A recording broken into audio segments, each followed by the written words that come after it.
Welcome, it's the Industry DJs podcast. Welcome to the Industry DJs. Let's talk about the real, let's get to the facts. Welcome to the Industry DJs. Let's talk about the real, let's get to the facts.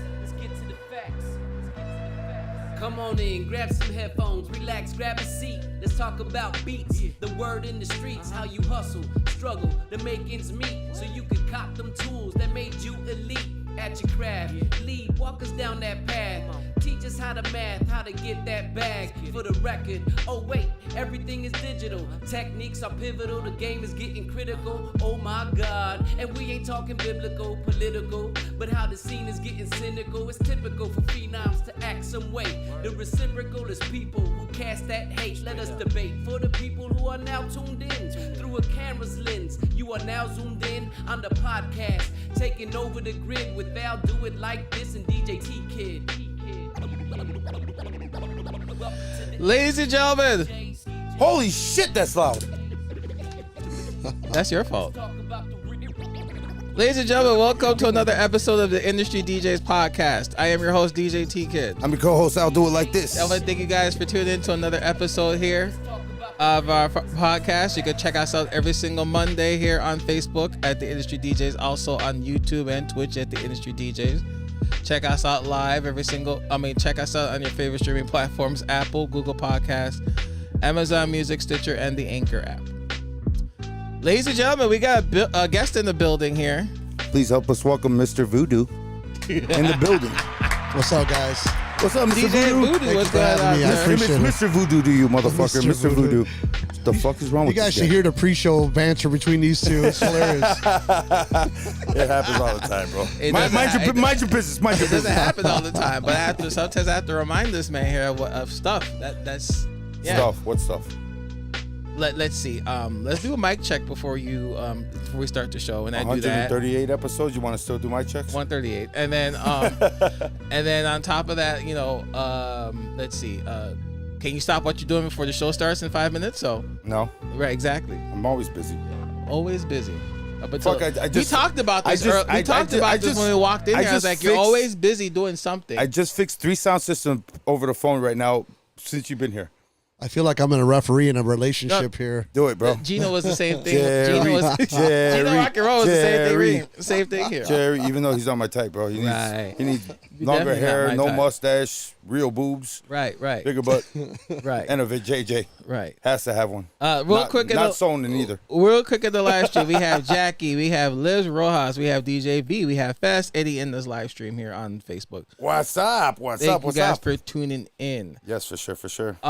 Real quick, Al, you want to go through your weekend? Yeah, I went first the last time. You go next. You go first. Gina, what's up? All right, fine. So Thursday, I was at LG's over in Old Town. How was it?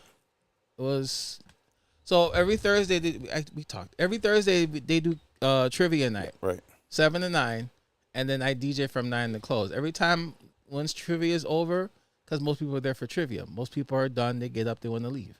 Right. So I'm DJing for the place goes from like almost 100 people to like maybe 20, 30 people. Damn. At the end of the night. Damn. So how does that make you feel? I mean, don't you feel some type of way sometimes? Sometimes, but let's be honest, because I feel that way. Sometimes, but we're not going to talk about it at the well, we could talk about it. Sometimes, because I told shout out to DJ Nez, I tell him this all the time. Like, I get there, and the place is gonna clear out. Yeah. Sure enough, it clears out. Yeah. So then I think to myself, why am I here? Hey, I could be right. That's what I don't want to talk about. Don't say that. Don't say you're gonna jinx yourself. Why am I here? We call that practice money. Right, exactly. I think about it, I was like, I could practice. So I actually, it was funny you did that. I recorded my set at LG's. So I'm actually working on the video. I'm working on the video right now. I'm going to post it on social media. Well, on YouTube. So, is it for your blog? No. Vlog. I'm sorry. Not no, blog. it's an actual. I was there from 9 to 12. So I did an hour set. So nice. You'll see the hour set on YouTube sometime next week. It's about time. Friday I was at Club Icon Flashback Fridays, and then Saturday I was supposed to be at Happy Camper Old Town. They switched me at the last minute and said, go DJ at the Carryman. I'm like, okay. So I was at the Carryman, And then Sunday, I was at Hacienda Suarez for Mother's Day brunch. Yes, and shout out to all the beautiful mothers out there. Happy Mother's Day to you and yours. So that was my weekend. What's up, Stephanie? Latinos in the house. Stephanie, yeah, I know. She got jealous because you're on our show now. No, I'm fucking around. I'm playing. I see Gina. I see Adam. Right. Yeah, what up, Adam? How you doing, man? I see Kong. Oh shit. What? DJ Kong? Mike in the building.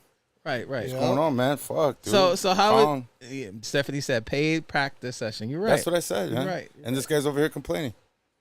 Because I could be doing something else on my third. And getting paid? Besides your OnlyFans? Shut up. I could be doing something else besides. The only reason I know is because he tells me about it. Other than that, I don't know. Whatever. And look, he's got my name. He made that hat. QMM Look, it says my name upside down. That's fucked up, right? QMM said the same thing. He was like, paid practice session. How was your weekend now? It was absolutely stupendous, man. I was actually. That's the word I heard you use. Yeah, stupendous. Yeah, sounds like Great America, right? I was at Adobe Gillis on Wednesday, club karaoke. Friday I was at Players. Saturday, took my son to the skate park during the day. I saw that. Yeah, and then I had Bloomies. I had Bloomies over in Old Orchard, which was cool. A Mother's Day sales event over there. And then I went to. I bet they were shopping at the last minute for stuff. Brother, I couldn't. You know what? That's the first time I've ever been in there to where I see dads and kids. That's it. Shopping Choosing at the moms last by minute. themselves, yeah. Shopping at the last minute. Shopping at Bloomies, bro, you gotta have money, bro. You gotta have money. Let me tell you. And then Sunday, Really? Yeah, Bloomingdale's. Bloomies or Bloomingdale's? Bloomies and Bloomingdale's is the same shit, bro. But That's like Nordstrom's Rack, bro. Exactly. Bloomies. It's supposed to be cheaper, but really is Bloomie's it? the discount version of Bloomingdale's, What, obviously. by like $5, $10? No, like 20, 30. Yeah, your ass. Whatever. On special sales, maybe. Okay. Fuck, I wish. All right. I would have been shopping. I would have been All shopping. So you were at and then I did Film and Cools on Saturday night, and then Sunday for Mother's Day, they had me over at JD Sports on State Street, which was slammed. It was dope. It was packed. Downtown was packed. It was a beautiful day too. So I mean, downtown you had all the families walking around and stuff, and there was a lot of moms in there buying running shoes and workout shoes and shit like that, and workout gear. So it was fun. It was fun. So only place that I ever played nothing but urban music. That's at JD Sports. Oh yeah. They don't want to hear EDM. They don't want to hear freestyle. They don't want to hear anything. They want to hear nah. There's a urban reggae. There's a TikTok on. There's a TikTok reel I saw of a little boy running inside JD Sports and he ran into the mirror. Oh yeah, I saw that one. You're an asshole for that too. The little boy was just he saw his reflection in the mirror and he ran into the he fell on the floor. Wow, Don Carlos is in the building. I'm sorry, I had to. What up, DC? What's going on, bro? JD Sports, I saw that. Fastetti in the building. What up, Nez in the building? What's going on, Voodoo, bro? how was your weekend? It was busy too. Yeah, I had a I had a private gig on Friday. Then Saturday I was at Tequila Mucho from like 3:00 all the way up until 2. Tequila Mucho, where's that at? Tequila Mucho's in Country Club Hills. it's actually Hickory Hills. Hickory Hills. It's another rich suburbs. We knew that. Yeah, something like that. On 95th Street. It's a nice little spot, restaurant, little club. They had a bikers thing going on. Nice. So you would have liked it. Yeah. They had a bikers thing going on from 3 to 8, so I was DJing that. And then we started the night off just mixing from there. So, yeah. Damn. Yeah.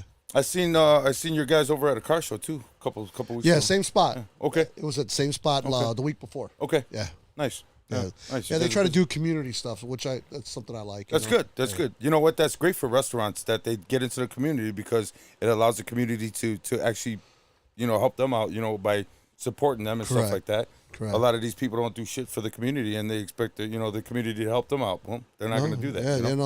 That's you're 100% right, man. So that's one thing that I can always endorse or get behind. So when they approach me to ask me to do stuff like that, I'm 100% all in for that. Well, I mean, we talked about that when I saw you at the policeman's ball. Yeah, that was actually really cool. Actually, that was actually really cool. I haven't seen you in a while, and dude, we're in the parking garage, and I thought I was going to get jumped by this big guy right here. Wow. She turns around, she said, "What's up, man? What's up, dude?" And he did a good job, man. Yeah, thank you. He Thank did you a very good much. job. Thank you. I appreciate it. I try to. I'll tell you what, in the mobile scene, you don't, I don't see a lot of guys that have the same pride in how their setup looks when it comes to wires and cleanliness, because I'm OCD when it comes to wires. That's this one here too. Yeah. That's this bro. one here I too. yell at him. Look at that rat's nest right there in the fucking That's corner. shut up. That's Look at this that one rat's here nest too. in that corner, bro. This is a little No. It's different, not different. This is my studio. That's this one here So too. I expect the cleanliness to continue, but this rat bastard right here, he likes rat's nests over here. like a mofo. Goddamn! You lucky I don't make you wipe down those wires. These two motherfuckers.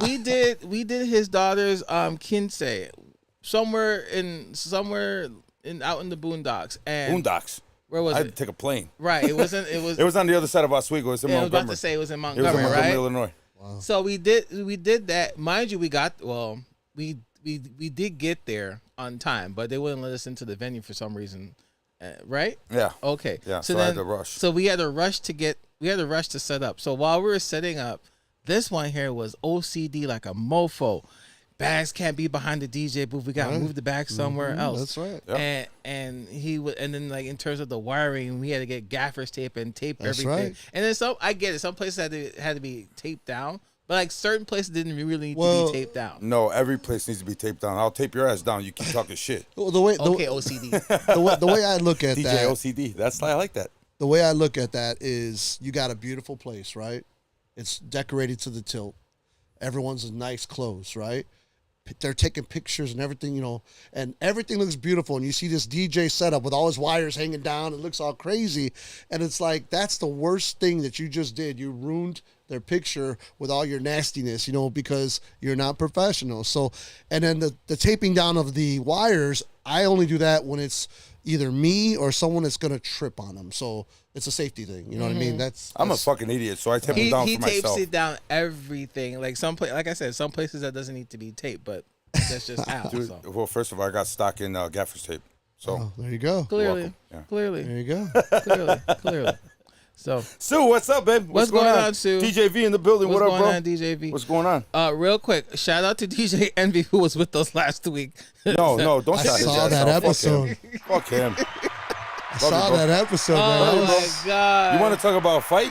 We'll talk about some shit, bro. That was If funny. you guys haven't, yeah. Hey, you know what? I give the dude credit because he stands his ground on what he believes in, right? Oh, we going, oh. I mean, it's not for everybody, but he stands his He ground. doesn't believe man. in Santa Claus, though.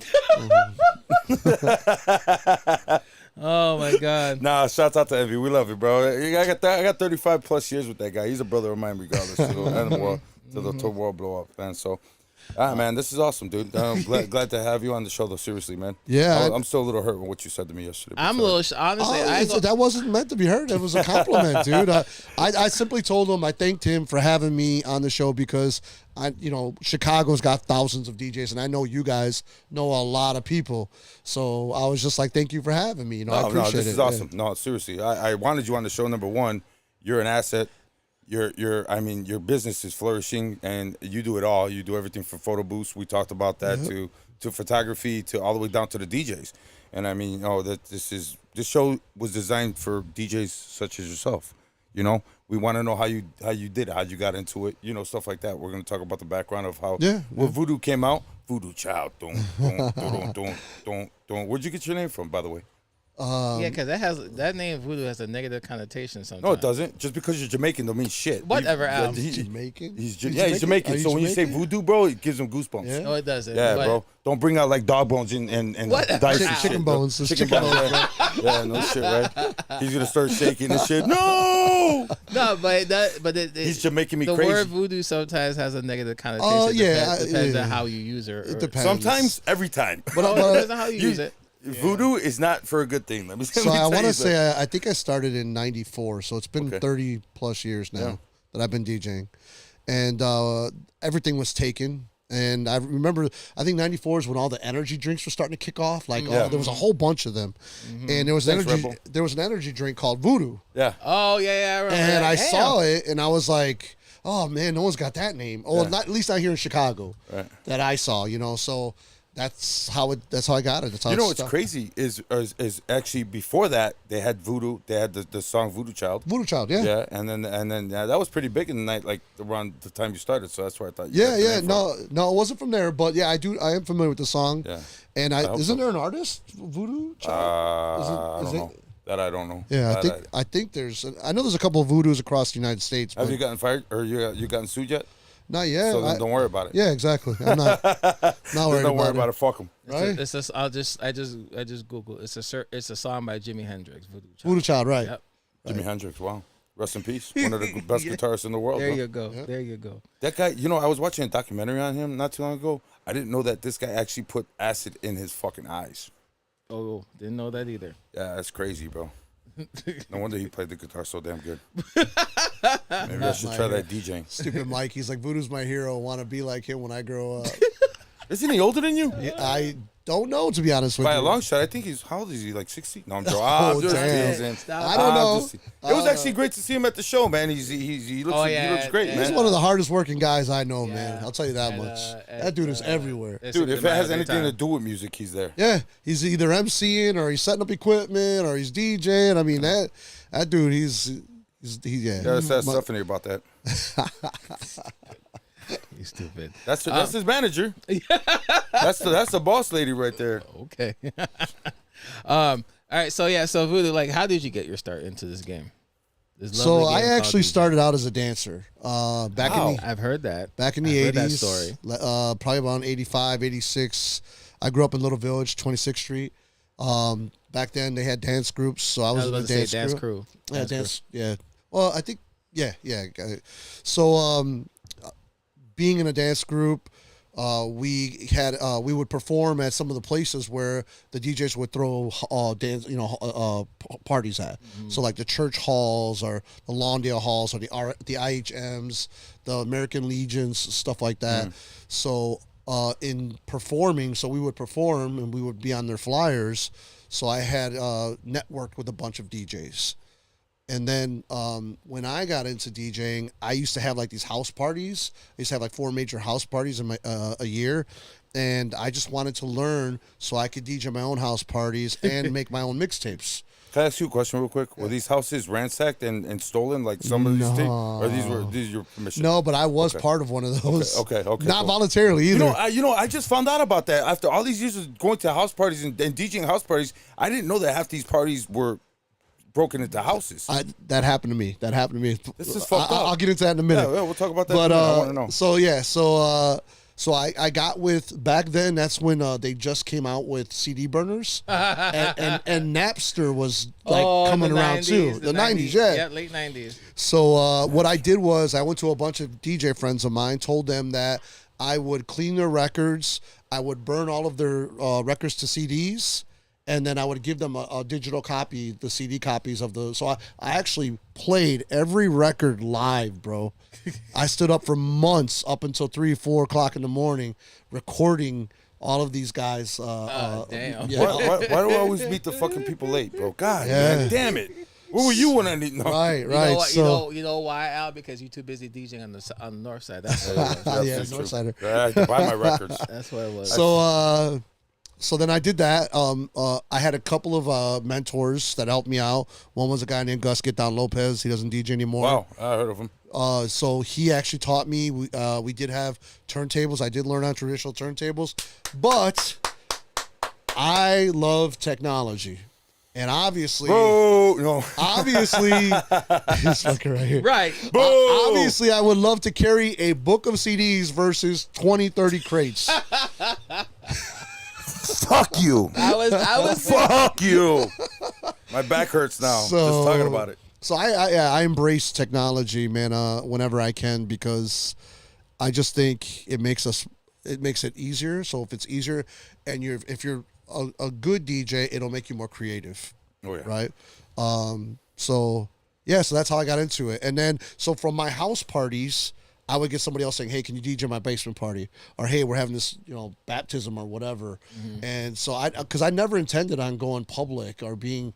I just wanted to do my house parties and make my own mixtapes. That was it. Yeah, that was me. When I started, like, I think I said the story before. Like, when I started off DJing, I never thought I would be DJing for so long. 18 plus years in this game, I never thought I would be still DJing. Only this black long. guy You're that a spun young one, techno. Well, shut up. 18. I'm just saying, only black guy who spun techno. I never thought. Cause no, the reason why, because I was just like Voodoo. And he wore those big bell bottoms. With the No, nose I bone did and not shit. wear no crowd. I did not wear no damn Jinko jeans, and then I wear no nothing like that. With his Actually, fucking he Vans. impressed me. I met you at Perception. At Perception, that's how we ran into each and other. He How long can ago? play. That's recently then. No. This was like, It's like Perception? 7, 8 years ago. yeah. So Perception's been around that long? Yes. Oh, they've been Really? around, yeah, Yeah. almost I didn't 10 know that. years now. Oh, Yeah, wow. they've been there for over a decade now. Yeah. Oh, wow. That's So cool. I played I thought it was there. newer. So go ahead and tell the story. So I was impressed because he was playing Latin music, and I'm like, He's Dominican, bro. Al, stop oh, I don't know that. I didn't No, know no, that. no. I just Don't saw. let that- yeah, I just wow. saw the blackness. Wow. And wow. Wow. but he was Pull getting out down. the race card. But he was getting down with the Mexican Latin my music, God. Yeah. and I'm like, man, he's Blaxican. He's not. I was like, Yes, he got a new name for he it. I like DJs it. better than some of the Latin DJs I know, wow. man. The Latin music. I was impressed, man. well, you He know. said Blaxican. Shut up. Al. Wow. Yeah. No. It was. Yeah, You got your it real was ID? You funny. You funny. He posted about that the other day. We'll talk about that later. You got funny. your real ID? No, yeah, it was. That's how we ran into each other at Perception Lounge. You I was know, like- I you was know like, why what? you missed that, Mike? Is because you never carried your own records. That's why. Really? Really? Yeah, he had an entourage, bro. This guy fucking dude, you know, that looks like Richie Rich walking in and you know, all his you know, the guys that had the baggage and all the other stuff. That was Quick Mix. Oh shit! Back in the I day. didn't know that. Yeah, bro. Matter of fact, he said DJ. Yeah, you were absolutely right. DJ Shadow's the only other black guy that I Yeah, know. and he was the resident too. At, That guy, at he- Perception Lounge too. Yeah. Shadow. DJ Shadow. He passed away. No, he did not. No? No, He's still around. He's alive. still What the around. hell? yeah. My bad, bro. I know a DJ Shadow that passed away, need so I to- apologize. You I'm need- sorry. You, He was you, from the need, north you, side. need, you need to really? Yeah. I don't know. You need to DJ. You need to venture out to the south side a little bit more. What happened? I was at Bourbon Street last week. Leave me alone. Last week, talking about years ago. But go ahead, Voodoo. I was listen, bro. The closest I went was 26 in California. Remember That's that club it. over there? You got. Well, I was about to say, did you get arrested? No. Wow. Wow. That's the courthouse. Wow. In the jail. No, I no, just no, drove no. by- I Right, drove by- right by drove by El that. Milagro. Oh, you know El That's Milagro? Kenzie. That's Kenzie, not California. No, that's by El Milagro. Yeah, that's Kenzie. That side street. You remember that mall that was there? Yeah, it's They Kenzie. used to have the So it's Galaxy. 26 in Kenzie. Yeah, 26. Well, same shit. The No, it's jail's not. right there. No, it's not. Shut up. That's like me saying Clark and Montrose. Yeah, same thing, bro. Look, the Machos are pretty damn close. You can walk there. The fuck? Well, anyways. Oh, look, it's Pound with 2Ds. What up? Yeah, Pound used to DJ. That was the That's what farthest south we happens went. when you. That's what happens when you stay segregated in one area. Well, in I wasn't Chicago. invited to the south side, bro. All the I south wasn't side. either until I started moving Dude, out for to the the south 30 side. years, I'm still trying to break into the north side, bro. I don't know nobody on the north side. That's bullshit. I saw you on the north side. You did, but I don't. It's not. I haven't penetrated that market, man. I want to, but I There just is no don't. more market on the north side. I just don't know anyone out there, man. Not anymore. There's the market over here on the north side's dead too, Is it bro. really? No, it's not. You're gonna tell me it's not? Hello, I DJ at most places on the south, on the north side. That's why now. it's fucking dead, because this Yeah, fucking hog hey, over here. Hey, thanks for the invite, bro. Yeah, right. That's what I said. See, fucking asshole. He's a Blaxican. Like Stephanie said, He's a Blaxican. I'm gonna get you a shirt saying I'm more Blaxican. Stephanie said you need to be more on the south side. If I could venture out to the south side more differently, then you can too. You know, he has. You know why? Both You know of- why? Both Because of us. people like you. People don't like me on the south side. I don't know Whatever. why. Both.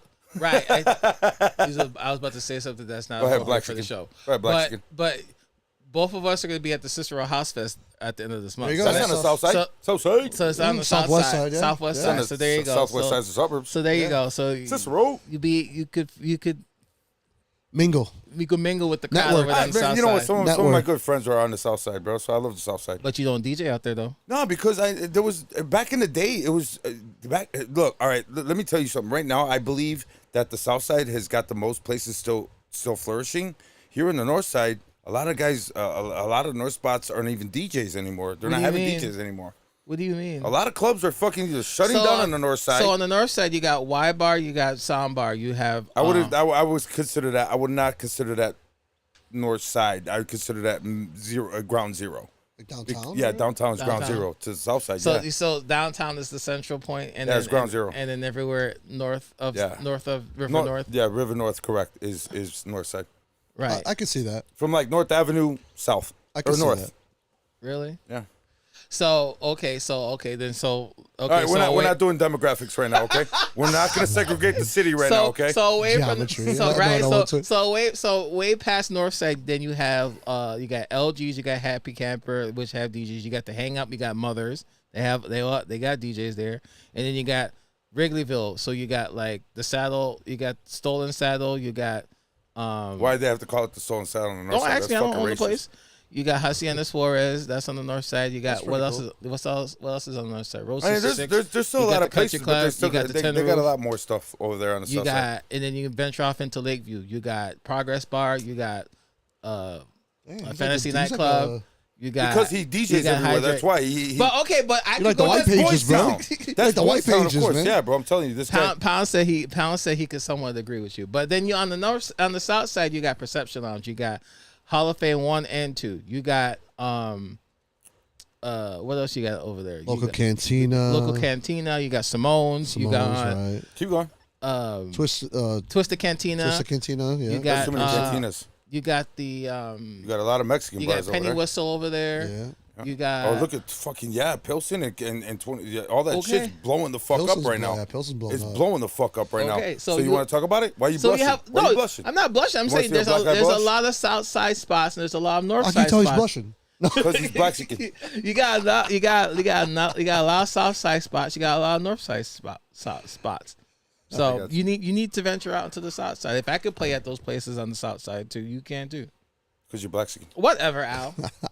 We'll see. We'll- We'll we'll- see. hey, According, We'll see. according to what- Voodoo, I'm gonna be like Voodoo says. I'm We'll a get Mexican. him. We'll We'll get him see. a Mexican hat and a big belt buckle and the curly Because he doesn't boots, feel Mexican. and you'll be all good, bro. I want the ones with the Nike sign on it. No. Here's the thing though. And Al said this before. Pat. Uncle Julio's. Right. You said this before on previous episodes, probably season 1 or 2. Yo ass don't play a lot of Latin stuff. Yeah, I do. Like you don't play. Look, bro, you got a lot more opportunity to play that than I do. But you know what? I'm But sorry. if you- I'm half Mexican. My mom's born and raised in Puebla. Okay, but you don't And play I a lot. of fucking Latin. hate corridos. I hate banda. Yeah. I hate that shit. I Okay. just hate it. I mean, cumbia. I'll Most deal of these with. south side spots, you're gonna have to play a I little. mean, one or play two. a little bit of it. Exactly. One or two, I could deal with. You know what I'm saying? I mean, you know, El Taigos del Norte. Okay. Tigres. Tigres del Hey, Norte. same shit. See, I don't care. Tigres, Tigers, whatever the fuck. The Tigers from the north. Kong said that he'll book your Perception. I like to see how you would do over there. Wow. No, I'm just saying. Wow. I think you would do a good job. I think you would. Yeah, I think you would do I a good think you job. would. Exactly. You don't have to play corridos or. No, I could fucking rock them with some freestyle and, Yeah. and some That's shit. what they like over there. I'll No, play I all like a that. little bit of everything. Yeah. I'll You blow can play their minds. them- you I'll can blow play- their minds with my stems. Stupid. You can play them. You can play dembo. You can play house. Nah, I you don't can play dembo. I'm Puerto reggaeton. Rican. I hate You can that play shit. hip hop a little bit. That's only for Dominicans, them bo. Whatever, Al. So Dominicans and white pounds. So we went off topic. We went off topic. So so you started off doing these Penny Whistle's nice, actually. Yeah, I Southside. actually I fixed the sounds over there. outside Yeah. Club When they Escape. first opened. That Club place Es- is dope, man. That place, Penny Whistle. But I heard they've been playing a lot of like newer shit there, and a lot of They they do have. a lot of underground hip hop shit there, They which is have- dope. They play which a is lot. cool. They play a lot of the ratchet shit too. So Yeah, I know.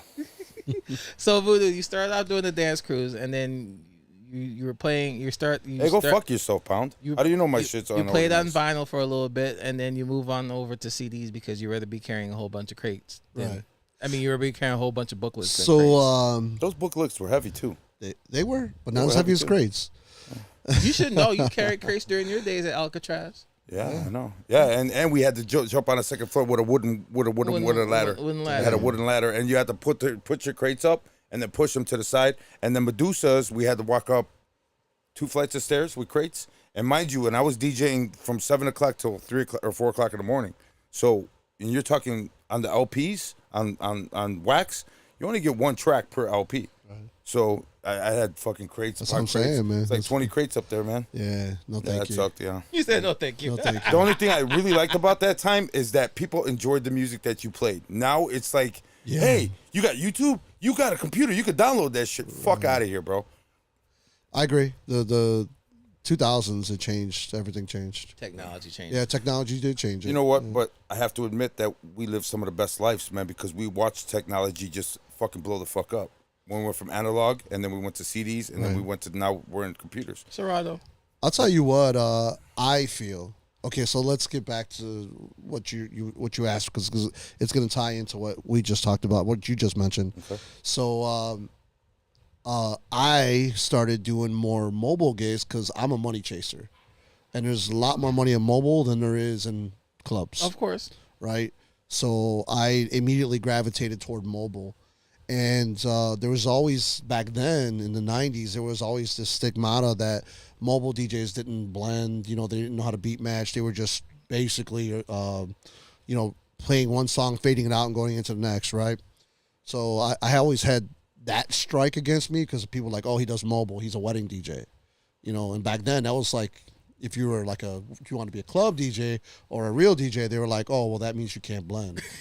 Right. Yeah, it was so right. Yeah, it was like a little Fucking slide. It was racist bullshit. right. It was a slide, and I get where that came from because technically that was mostly true. But I mean, it's like painting. Take that back. Take that back. Now, I mean, It we're was not talking about true. now. No, you hurt my feelings right now, bro. Look at sensitive, Mr. Sensitive. Over here. Mr. Sensitivity. And then, so then I was doing mobile for years, and then I immediately gravitated toward controllers. I had the very first controller.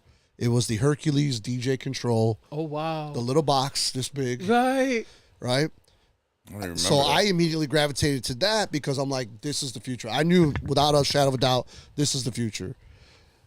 So when I used to go out mixing with that, all of these other guys who were still vinylists that didn't even want to transition to CDs because they were so against it, they were barely starting to transition to CDs. Here I am going into a Serato. controller. No, it was Serato wasn't around back then. That was virtual. It was Atomic. It was called Atomics.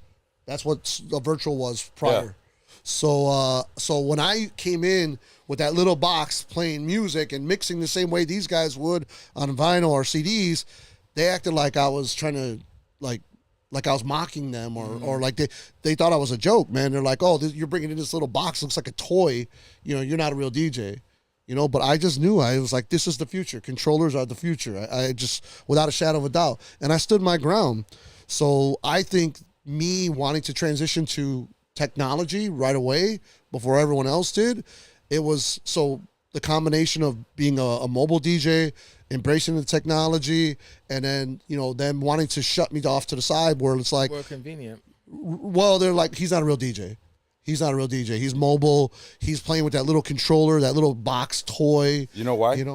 Because everybody else was broke and you were rich. No, Well, stop it. it wasn't that. No, it was, bro, No, because is it? technology is expensive. It is. Especially back in the day, DJ equipment's expensive. It is. That You're little right. box probably cost you $300-400 at the It time. did at the DJ. time. Okay. And then a laptop. And then a laptop, so then everybody was jealous that you were rich. DJ equipment is still expensive to this day. It is. Yeah, but yeah, you DJ without a But controller. look at where it's at now. Yeah, Right, and right. you Look at DJ where it's at without a now. laptop, and everybody thinks you're faking it. I mean, yeah, But look you're at right. you even when you went to the DR to do that wedding, you brought that mini Newmark controller. Right there. Yeah, right there Yeah, I love that thing. to DJ with. And I got laughed at in the Dominican. They laughed at me, and then I put it down, and they were fucking taking pictures at the end of the night with me. Yeah. They laughed at me with that just mini because controller. they have sound guys So there. you knew. So Yeah. that's how I would get laughed at when I brought in that little controller, the very first controller. That's how they would look at me. Like, oh, ha, ha, ha, that's a toy. You're not a real DJ. Yeah, but guess what? I just did everything you just did on vinyl or CDs. I just did and same thing, and I'm only carrying this little fucking piece of equipment, and some people, like I said, some DJs felt a certain way about that, and I'm like, you know what? I never wanted or looked for anyone's approval. I just did what I did, and because I stuck in the mobile realm, they didn't really affect me. You know what I mean? Their attitudes or their whatever, their perception of me, it didn't matter because I was succeeding in mobile. Like everyone loved the way I DJ'd. Everyone said I sounded good. I always had a packed dance floor. Always get great service. That's one thing I'm big on is great service. So, Perfect. so for the first 10 years of my DJing, it was all stuck in that realm. all the mobile. Right. It was all stuck in that realm. And then being married too at that time, it's not that environment's not conducive. Right. You get the wife gets jealous or, you're not spending no time with me, stuff like that. So, after I started venturing out, is the Buzz Bomb years. Oh my God! Yeah. I played there one time. Yeah, One time. so the Buzz Bomb years, Vicious Vic, he was the resident there. I still talk to him. Yep. to this day. Yeah, he actually gave me my shot to DJ in clubs. That was like some of my first clubs I ever DJ'd in. And Buzz Bomb. Wow. yeah, That was like 2012 was when I was there. 2010. Yeah, I was there 2012. Wow. 2009, Hey, 2010. real quick, there's some people in the chat we want to say what's up to. Vic Salazar, what up, bro? Adam, what's going on, man? Sonia, fucking 3J is in the building. What up, Jay? Jose. DJ Mighty, what's going on, Mighty, sir? yep. Yeah, Mighty. Boy. Fuck, man. Victor Salazar. Victor Salazar known since I was a teenager. What's up, Vic? Dynamico is in the motherfucking building. going Holy on? shit, What's what up, going man? on, What's guys? going on, guys? What's going on? There's fucking goats in there, bro. What the fuck? Right. Bro, there's some goats in the chat right now, dude. I said goats, not ghosts. Kong's, Just in case anybody says, I said goats. Goats like bad goats. Kong's funny. He said out here chasing chonies.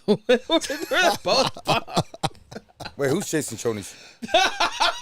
Hey, Kong's single, man. He's living his best life right now. Dude, Kong's a big ass dude, bro. What's up, Dynamico? Dude, I thought he was security when I first met that guy, bro. He's a big dude. I was like, holy shit. I'll tell you what. I call him my DJ little brother.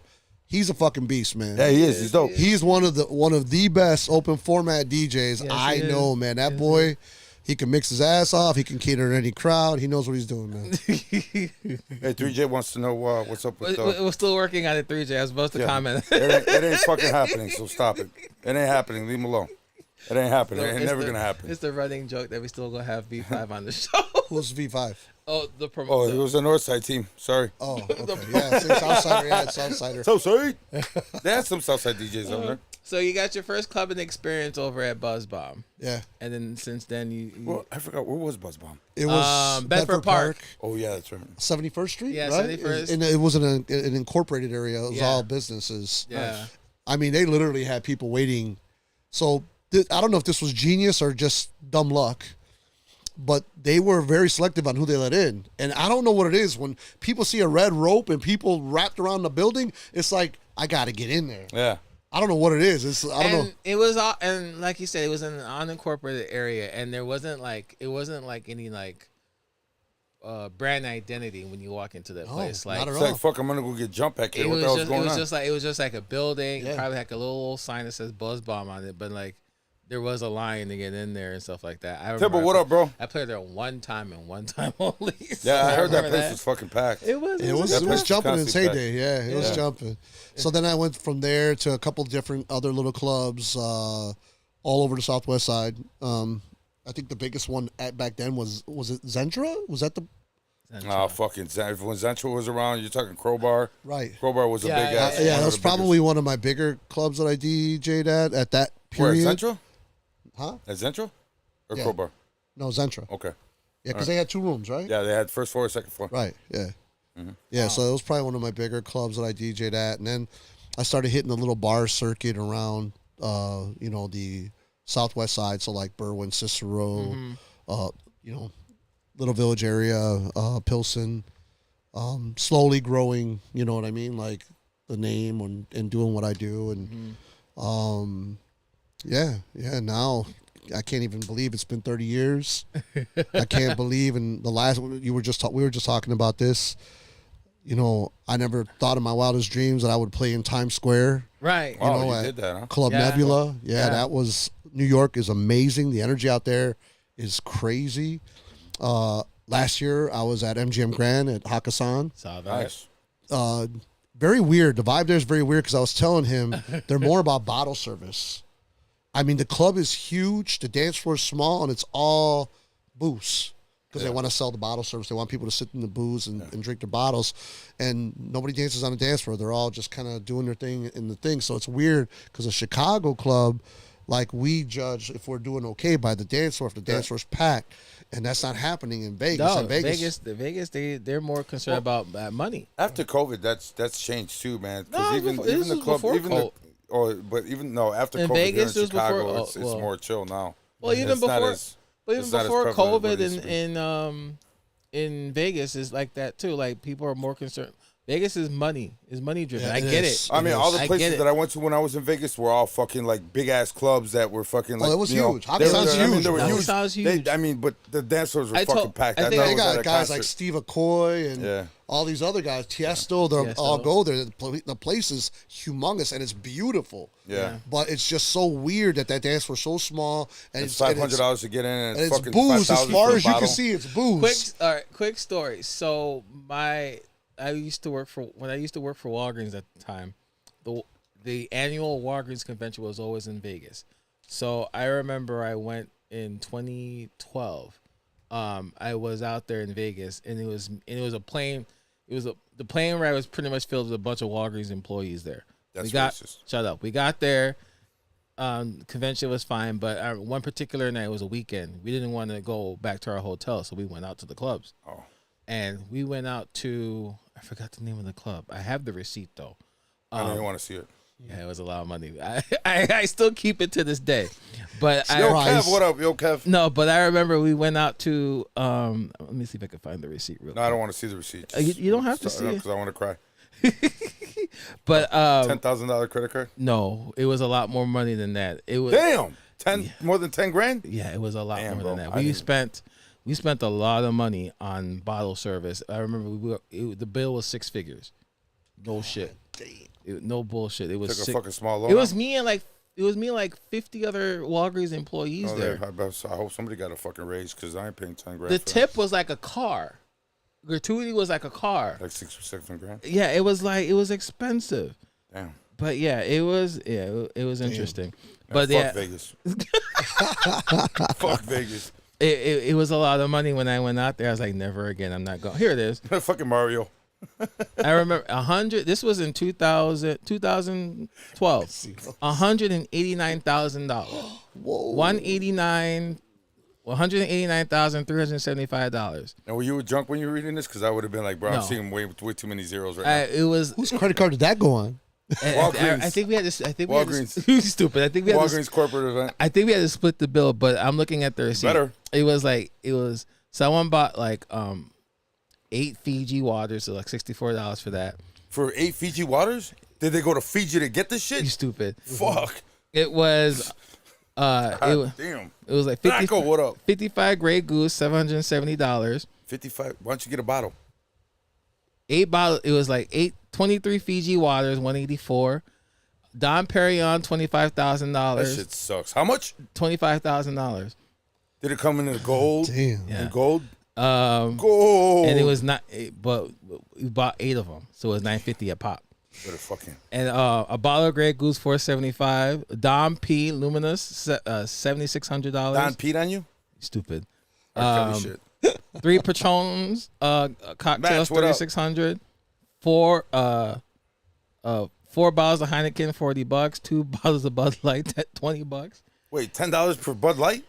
Yes. You can get a case for that, bro. What Right, the fuck? right. So gratuity was $29,000. Hey, next time you do that, That's a car. next time you do that, tell them the pregame. Pregame, it's a lot It cheaper. was a lot of money. It's a lot cheaper. I remember we partied out there. It was like hangover times 2. Damn. But it was a lot of money. We gotta get Mario on the show. This guy's What's up, hilarious, Match? bro. This guy's fucking hilarious. Oh yeah. Mario's definitely got jokes. Selling cheeks, obviously. But it was a lot of money. But Selling yeah, that booty. but like Voodoo says, Vegas is more about looking good for the gram and stuff Right. like that than Exactly. I went than to the music. I went to that Guy Fieri's fucking restaurant. That cheeseburger was horrible, and I think I spent $40 on a cheeseburger and fries. Wow. That was the last time I did that. I can't. I'm sorry. That cheeseburger was So horrible. it's funny. So prior to the show, T-Kid was asking how do I get these gigs to go different places because this year I'm booked in Atlanta. Mm-hmm. So I know a lot of cops. A lot of my friends are cops. So I was this was probably about 2 or 3 years ago. So like Al said, I do a lot of mobile, so I have like photo booths, I have the uplighting, the cold sparks, the fog, I mean everything. So I get these big parties, and I'm charging thousands of dollars. So I was telling my fiance, I was like, I think I'm gonna stop doing these little parties I do for $500, because like for my friends, you know what I mean? They're like, hey, I'm having a birthday party, or I'm doing this and I'm doing that. So I'm like, man, I'm just gonna get away from doing these little parties because every time I book a little party, here comes a big one, and I got to turn away thousands of dollars for $500, right? Mm-hmm. And I love my friends. Don't get me wrong. I still keep my bookings. I've never canceled a booking, never missed a booking, never been late. So So my friend, Take he notes out. so my friend, he was a cop, just made sergeant, and he's like, "Hey, bro, I want you to come DJ for my promotion." And he was having it at this little cop club. Cop clubs are little bars that Yeah. We had one. It's called Blue Light. Right. So they do that instead of going to real bars so they don't get in trouble. So he's like, it's going to be at a cop club. And I'm like, oh, he's a good friend. So I'm like, yes, of course. But again, I'm kicking myself in the ass because here I am doing a little gig when I can get a big one. But that's when, so one of these guys that I was telling T-Kid that I grew up with is from the hood. He's a head of a multi-billion-dollar company. And I didn't even know this. And, because he heard me at that little party, he's like, hey, man, we like the way you mix, how you cater to everybody. You can mix anything. He's like, I'm going to start flying you around the U.S. and we're going to, start booking you. And I'm thinking in my head, yeah, right. A lot of people come up to you with offers or whatever. And I'm nice and I'm polite and respectful. And I'm like, yeah, okay, here's my number. Call me. Never thought I'd hear from him. So he calls me up. He's like, all right, bro, you ready? New York's coming up. And I'm like, oh, you're serious? So once he paid, once they paid the deposit and the contract was in, I was like, wow, this is dope. So ever since then, I've been getting booked every year to go to different places. So, and like I said, this year it's Atlanta. But had I not done that party and kept to my guns saying I'm not doing these little parties no more, I probably never would have gotten these other places. Yeah, it's networking. Yeah, networking. Yeah, it's crazy. Yeah, you reading the chat? I'm reading the chat. That's fucking hilarious. Yeah, everyone's talking about how rich I am right now. I ain't gotta say shit. I ain't gotta say shit. Anyways, right. Let's move on. Mum's the word. Anyways, let's move on. But rich is it, Alex. But nobody else drives two cars either. Whatever. But okay. So what? So from what Voodoo's saying, like, Al, if you network, then you're able to Oh, I don't network. I mean, you do, but 38 years of DJing is not networking, huh? I guess I'm a bedroom DJ, huh? I don't get out very Wait, you've been often. DJing for 38 years? How old are you, bro? I'm almost 50. What'd you start when you were a fetus? I started when I was 10. I started when I was 10, and I was a dancer. DJ in the fucking in the kindergarten room and shit, man. Mind your fucking business. Yeah, I started when I was 10. I'm gonna be 49. Damn, holy shit! Oh, wow. I'm older than you, and I don't have 38 years in, man. Yeah, well, you know what? This all started off on a whim, dude. I was a b-boy. I was a breaker. Oh, you're a breaker? And I always wanted a big ass radio. Yeah. My dad was a mechanic, and some guy did a job, a motor replacement job, and the guy was like, "Fuck!" I guess he had to pay bills. He didn't have the money, so he gave my dad DJ gear as collateral, and never came back. So one time I asked my dad, I was like, "Hey, I want that radio." They was like, "Here, take this shit. I don't know what the fuck this is." I was like, "What the fuck is this?" DJ equipment. Yeah. And then I got grounded and it started off from there. Wow, that's cool. That's cool. That's cool. So bro. yeah, and then my sister was dating a DJ at the time, so he helped me out a little bit, and I fell in love, and 38 years later. So Voodoo, my question for you is, at what point in your career did you think that? Not did you think? At what point in your career did you? Alex got money. What point in your career did you all of a sudden decide to have that everyone started to figure out who Voodoo is and you gained this following, because you do have this following? I do. I'll tell you what, and I think you guys had touched on this because I do listen to some of your shows when I can. Who touched you where? Shut up, Al. he touched you. That's after the show, Al. Yeah. That's after the show. No, Okay? you're not my type, man. You better talk to Alex He for just that. touched you. Go ahead. So here's the thing. We talk about how some DJs don't get opportunities, or how the Chicago scene is very cliquish, right? Mm-hmm. But I believe, this is my belief, true talent can't be denied.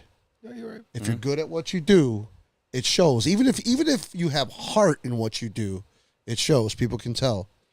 And that's all I've ever done. I have a really strong work ethic. Mm-hmm. Everything I do is, I don't care if I'm DJing for 2 people or 100 people, I'm DJing the exact same way, because you never know who those 2 people are or whatever it may be, right?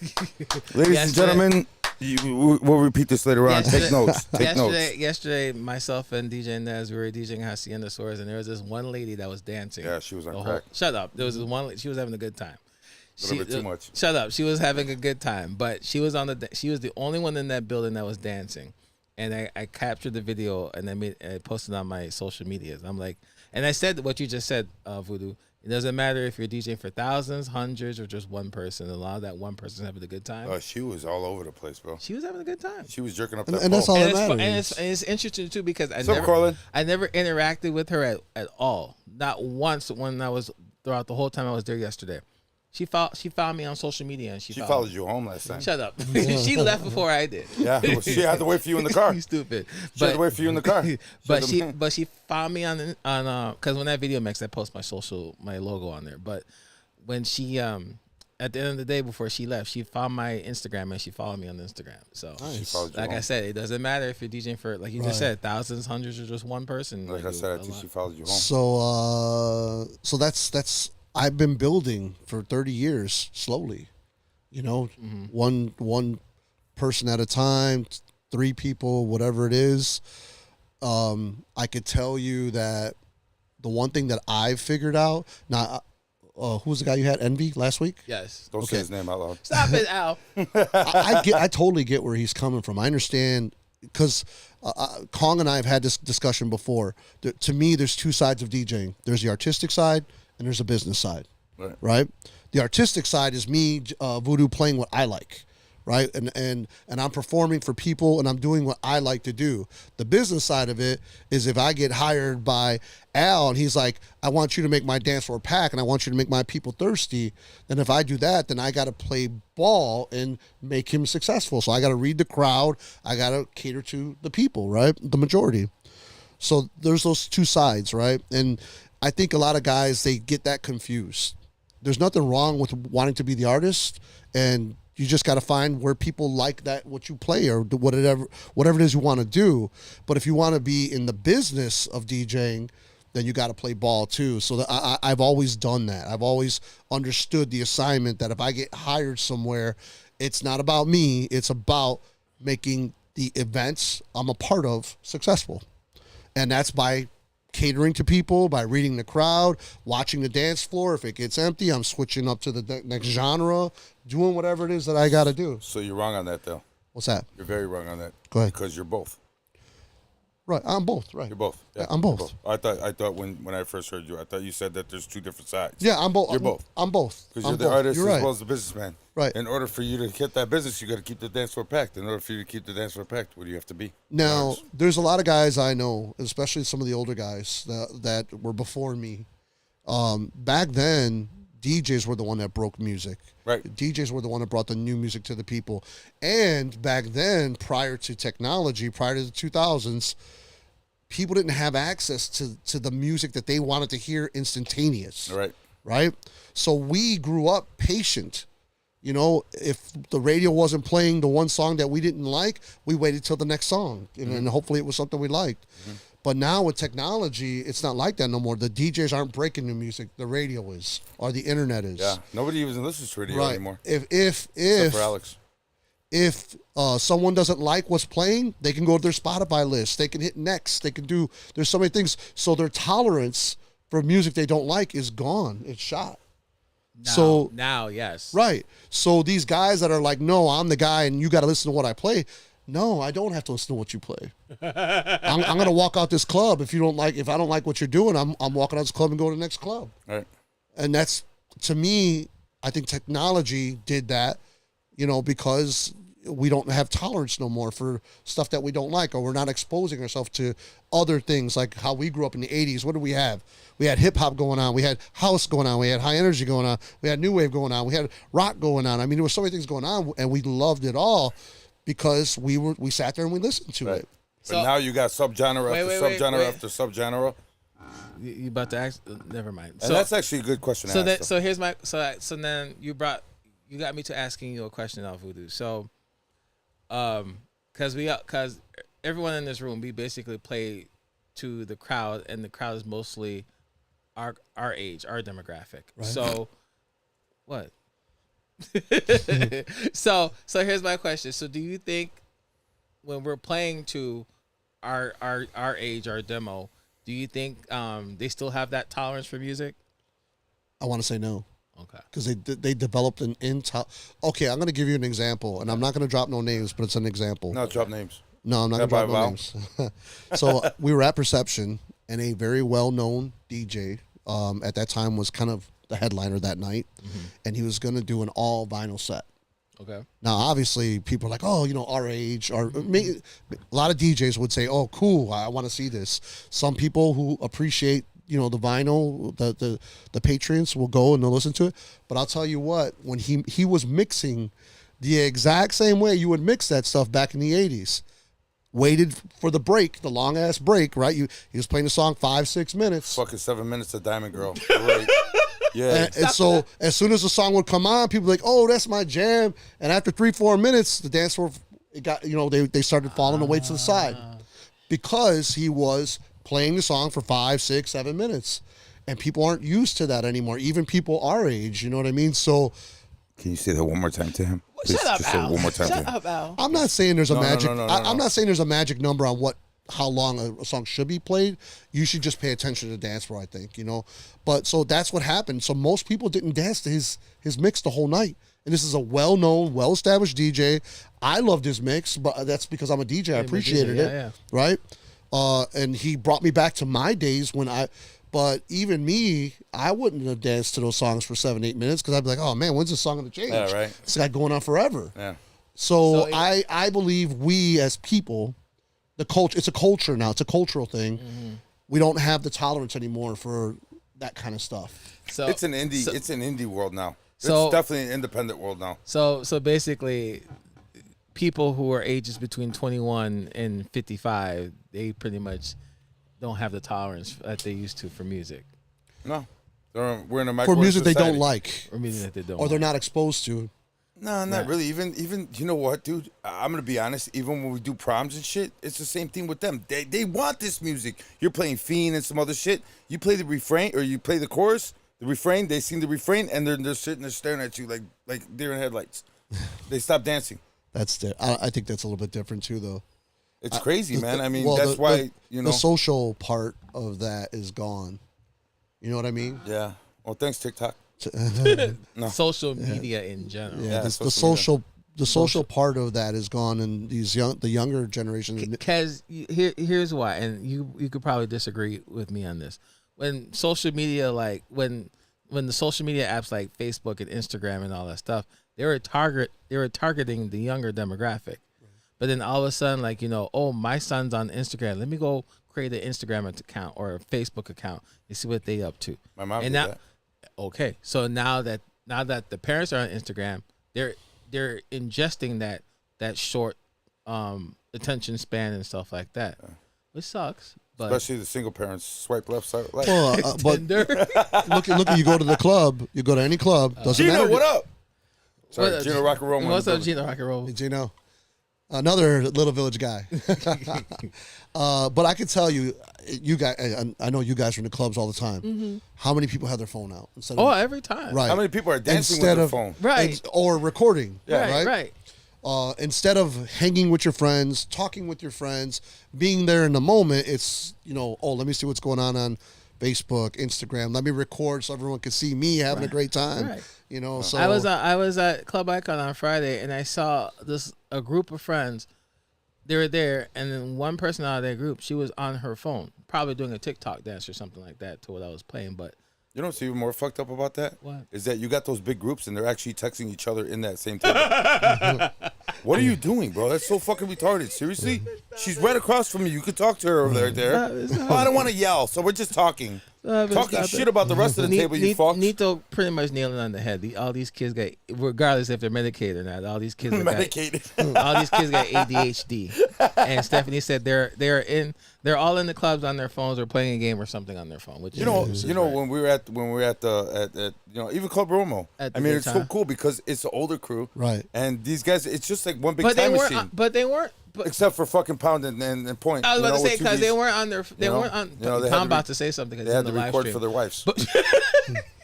They wanted to see K7. But they weren't on their. Most of the people that was at Cinco de Mayo daytime or at Club Robo daytime, most people were on their phone. They were enjoying the music. I agree. I actually went to the first one this year. Okay. And I didn't see a ton of people on their phone. Obviously, there's some, but I saw a lot of people enjoying themselves. Yeah, they were enjoying themselves. They were feeling the music. Some people. You were there. You saw daytime. And some people, I mean, even they're still recording it with their minds and not their phones, so that's awesome. Right. You know what I'm saying? Like It's a back in the memory. day. Right. It's a memory, exactly. Memory lasts a lot longer than The phone. a phone or a video. Not if you got the iCloud. Not if you got the cloud. Not if you're in the cloud. Lasts forever. Right. So that's what they say. Tony, what's up? So over the years, Voodoo, you built this following, and then Built a following. This guy built a fucking empire. Oh, okay. He built the following. He built an empire. He started Ace of Clubs. How did that work? I didn't start it, actually. Oh, well, you're part of Ace of Clubs. I'm part of Ace of Clubs, right. So first off, Sam, Smooth Smoking Sam. Okay. Sam Gamboa started Ace of Clubs, and he actually kind of started it with Mickey Oliver. That's when it was, at least they were talking about it when it was first came about. And I love my Ace of Club guys. Let me tell you, I'm not a joiner usually. You know what I mean? I've been more of a lone wolf than anything because I have a certain set of morals, values, work ethic, and a lot of times when I get upset when other people don't have those same morals, ethics, or work values. Listen to you, right? Right? And which I think has actually even hurt me as a DJ. Because when I've had promoters approach me, right, and tell me, hey, we want to book you. So I ask a lot of questions, and they're like, well, why do you care about that? I'm like, well, because if you want me to invite my people, I want to make sure they're going to have a good time, and your event is what you say it is. You know what I mean? Because to me, that's my most valuable commodity, right? Yeah. Is my followers. So if I invite my followers to a bunch of crappy events, are they going to keep following me? No. They'd be like, oh, Voodoo's on some bullshit. He's a part of all these things that screw us over. They say they're going to have drink specials. They don't have the drink specials. They say they don't charge at the door. They charge at the door. Oh, they said this DJ's going to be there. He's not there. So I make sure when I talk to these promoters, I'm like, hey, you want me to promote this? You want me to invite my people? Then it needs to be up to par, because I'm not going to be a part of some bullshit thing, So that has hurt me, and I don't take any negative feeling toward anyone about that, because that's my standard, right? Yeah, I get it. But so as far as building, I'll give you a good example. So I just had my Cinco de Mayo. It was called Drinko de Mayo. It was at Tequila Mucho. Here's the way I look at it. And remember what I told you: talent and work ethic won't be denied, right? Yeah. So fuck it. If you're not going to book me, I'm going to create my own event.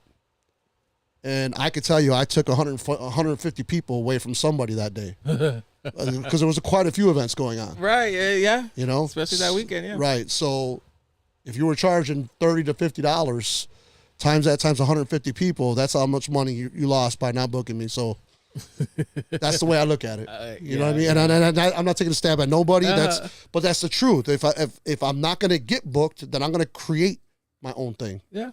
You're right. I mean? You're right. Yeah, This guy, you want to invite me to my clubhouse? I got one right here. Fuck you. I'll You're tell you cool. this, I'm out. because Voodoo and I, we played this Perception Lounge a handful of times. When he's on the flyer at Perception Lounge, this man has his following, and his following will show up, just to hear Voodoo spin, and they're loyal. They're loyal to him. They show up to his sets and they rock out. They have a good time. And let me tell you, I try to do everything for my followers, man. I'm buying drinks. I'm giving free T-shirts. I bought plenty of free T-shirts that I've never asked a penny for. I've given away USBs. I've given away CDs. I really, really do appreciate people following me or people supporting me, because I know time is the most valuable thing anybody can give you. Yes. Right? It's the one thing that can't be bought. Yeah. And so I always, I try to be welcoming. Even, so we talked about house stock, right? Yeah. So that's another thing. House stock. House stock was created out of necessity. I wasn't being booked for festivals. So guess what? I'm going to create one. You know what I mean? That's dope. I never even heard of it. Yeah. So house stock is in its 8th year. Wow. And we've had So it's a free event. I actually got the idea from back then it used to be called Mix Fest. Did you ever hear of that one? Yeah, that I heard of. Okay, so Mix Fest was by Richie Rabolino and his father that used to own Richie's on the south side of Chicago, right? And I remember going there, and this was when I was a teenager, and I was still, I wasn't a DJ or anything. And his dad, Richie's dad, like, he didn't know me. I was there by myself. It was a bunch of DJs. Everyone's barbecuing. He's like, hey, he pointed at me by myself. He's like, come here. He fed me. He gave me stuff to drink. He had me a place to sit. Didn't even know me. You know what I mean? And that made an impression on me, Oh, yeah. So House Stock was born, out of me not being booked for festivals, and B, I wanted to give back to how Richie and Mix Fest treated me and gave me those opportunities and made me feel welcome, right? So House Stock is a free event. It's in a forest preserve. It's I'm not going to say it on the air because we try to curate our guests to keep the knuckleheads out. It's a free event. It's He's smart about right. it. It's a free event, and there's a reason why. Right. No, I never heard of it. And that's why, because I don't put it public. It's a free event. He sure Anybody does it. can come. Well, we don't have knuckleheads on here, so you could curate all I you want, thought bro. you were, bro. I am a knucklehead. Shots fired! I was gonna ask if you wanted another water. I But do actually. Yeah, That's why yeah. I put it out for him. Oh, you don't want I one? thought that was yours. No. I put You it want out. one? Anyway, Huh? You No, want one? I'm good. I'll go get one. So we. I had to get my knee brace anyways. My knee's hurting. Oh my gosh. I'm an old man. Sorry, bro. I was running around there. I gotta get my knee brace. So Right. it's a free I'll get you another picnic. Anyone that comes can show up. You bring your cooler. You bring your tent, your Yeah. barbecue, your drinks, whatever. We have top of the line house DJs, DJ Little John, who's been around for ages, man. One of the mainstays of house music, right? So we have DJ Alicia and G Whip. They've been a part of the Chosen Few team. They've been blowing up this past few years. DJ Alicia is the queen of house stock, so she's a mainstay. We have Mickey Calvin, one of the most talented DJs I've ever heard. And then we have, and so what I try to do with house stock is I try to bring Mexican, Latin, and white people together, right? Make it inclusive, and just come and have a good time. Yeah, I like I said, I've heard about it for like the past few years, and you always bring out the DJs. And you're right, Al's right. Like I never hear about it until like up to like the very close to the last minute of it, because I've like I said, the location you keep it on the wraps until the day of and stuff like that, which I get it. I totally get it, especially in So this I had economy. people knock me for that, specifically some DJs. I had people knock me because they're like, oh, well, how come you don't put it public if it's free and if it's legit? And it is legit. It is legit. I have all the permits. I pay for everything out of my pocket. Nobody pays for anything. I pay every dime out of my pocket, and I don't ask nothing from no one. Just come out, have a good time. Just come and have a good time, right? And so I had DJs say, oh, if it's legit, why are you hiding it? You know what? Hey, everything's legit. But I'll tell you what, at your events, you actually should have known, because at your event, it got closed down for people fighting. So why do you think I don't put this public? Because I want house heads to be there. I want Right. people that appreciate, the culture. I want a safe environment for my people that I invite. And let me tell you, if you're invited, and I always say all peaceful people are invited. If you're invited and you're a peaceful person, I know pretty much anyone you invite is going to be peaceful too. Right. And you're welcome to bring anybody you like with you. That's one of the things that I always said. When we promote it or when we're Yeah, it's totally free. Yeah. It's totally free. And then I like you said, like I said, you keep it under wraps for a reason. Then I remember I saw a flyer floating around, and it clearly says, message me for more info, and then you find out where it is. It's almost like a rave, right? Right, it's kind of like a rave. Like the old rave. Thanks, I man. was just gonna say that. It's kind of like the rave and stuff like that. So I didn't know. He was- And let me tell you, I know it hurts. It does hurt because I'm not trying to be the biggest. yeah. I'm more about the quality of the event and the people there that have a great time and it's safe. So a lot of people be like, oh, well, if you were to make it public, it would be bigger and it'd be better and it'd be blah. Yeah. That's the point. I'm not trying to be that. You know what I Yeah. mean? I'm trying to, and let me tell you, everyone that comes out, the vibe there is amazing because it's like everyone's family. Everyone's barbecuing. They're like, hey, man, you want some of this? All right, everyone's sharing. Or, hey, I made this drink. Try this drink. And they don't even know each other, man. That's what it is. That's, Yeah. That's I dope, get it. man. That's real cool, man. I get it. So, That's real cool. That's love. So real quick, if you guys, and people in the live stream, if you want to figure out anything, if you want more information about house stock, hit up Voodoo and he'll give you the information. Yeah, you can hit me up on my DJ page, DJ Voodoo, or you can go to the House Stock Facebook page and ask there. So. Correct. That's you'll cool, you'll find out the information. That's there. probably why I Not never from heard here. of it. I was never invited. Well, I was just inviting you guys now. Okay. You know, earlier today I told them because it's May 25th. It's a Sunday, Memorial Weekend. Memorial Day weekend. So there's usually no work for everyone Monday, most people. So if you guys, I told T-Kid, I'm like, man, you guys come through. I got you. You don't have to worry about bringing nothing. You got a place to sit. You're going to have food to eat and just hang out. And you're going to know a lot of DJs because actually there's a lot of industry people that go. That's cool. So, yeah, come on, man. Have a good time. It's like a VIP industry party, huh? You know, some sorts. That's cool. Some That's sorts, cool. yeah, you know. But you know what you were saying earlier, man? I mean, there's no reason to feel guilty about taking parties or people because Chicago's big enough for everybody to make money, to eat. You know what I'm saying? I'll tell and you. that's how it should be. You're absolutely, well, this is the one thing I never understood about the bickering. Look, if there was a prize on the line, if there was fame, if there was fortune, millions of dollars or hundreds of thousands of dollars, I could see the bickering and the fighting and the whatever. But there's nothing to gain. Like you're fighting over what? Let's say I go into your club and you're mad that I mixed, and you think I'm going to steal your $200. I'm going to steal your $200 gig. Right. You're mad about $200, man. I mean, I don't do residencies, by the way, so I'm not stealing nobody's gig. We talked about that before. But it's like, man, I don't want your $200 gig. You know, like you can have that. You know, like or there's no fame involved. You know, so it's like. I could tell you, I genuinely believe, and this might be old school, just because you and I don't click, our characters are not, we clash. Mm-hmm. I could still have respect for you. You know what I mean? It doesn't mean I have to disrespect you.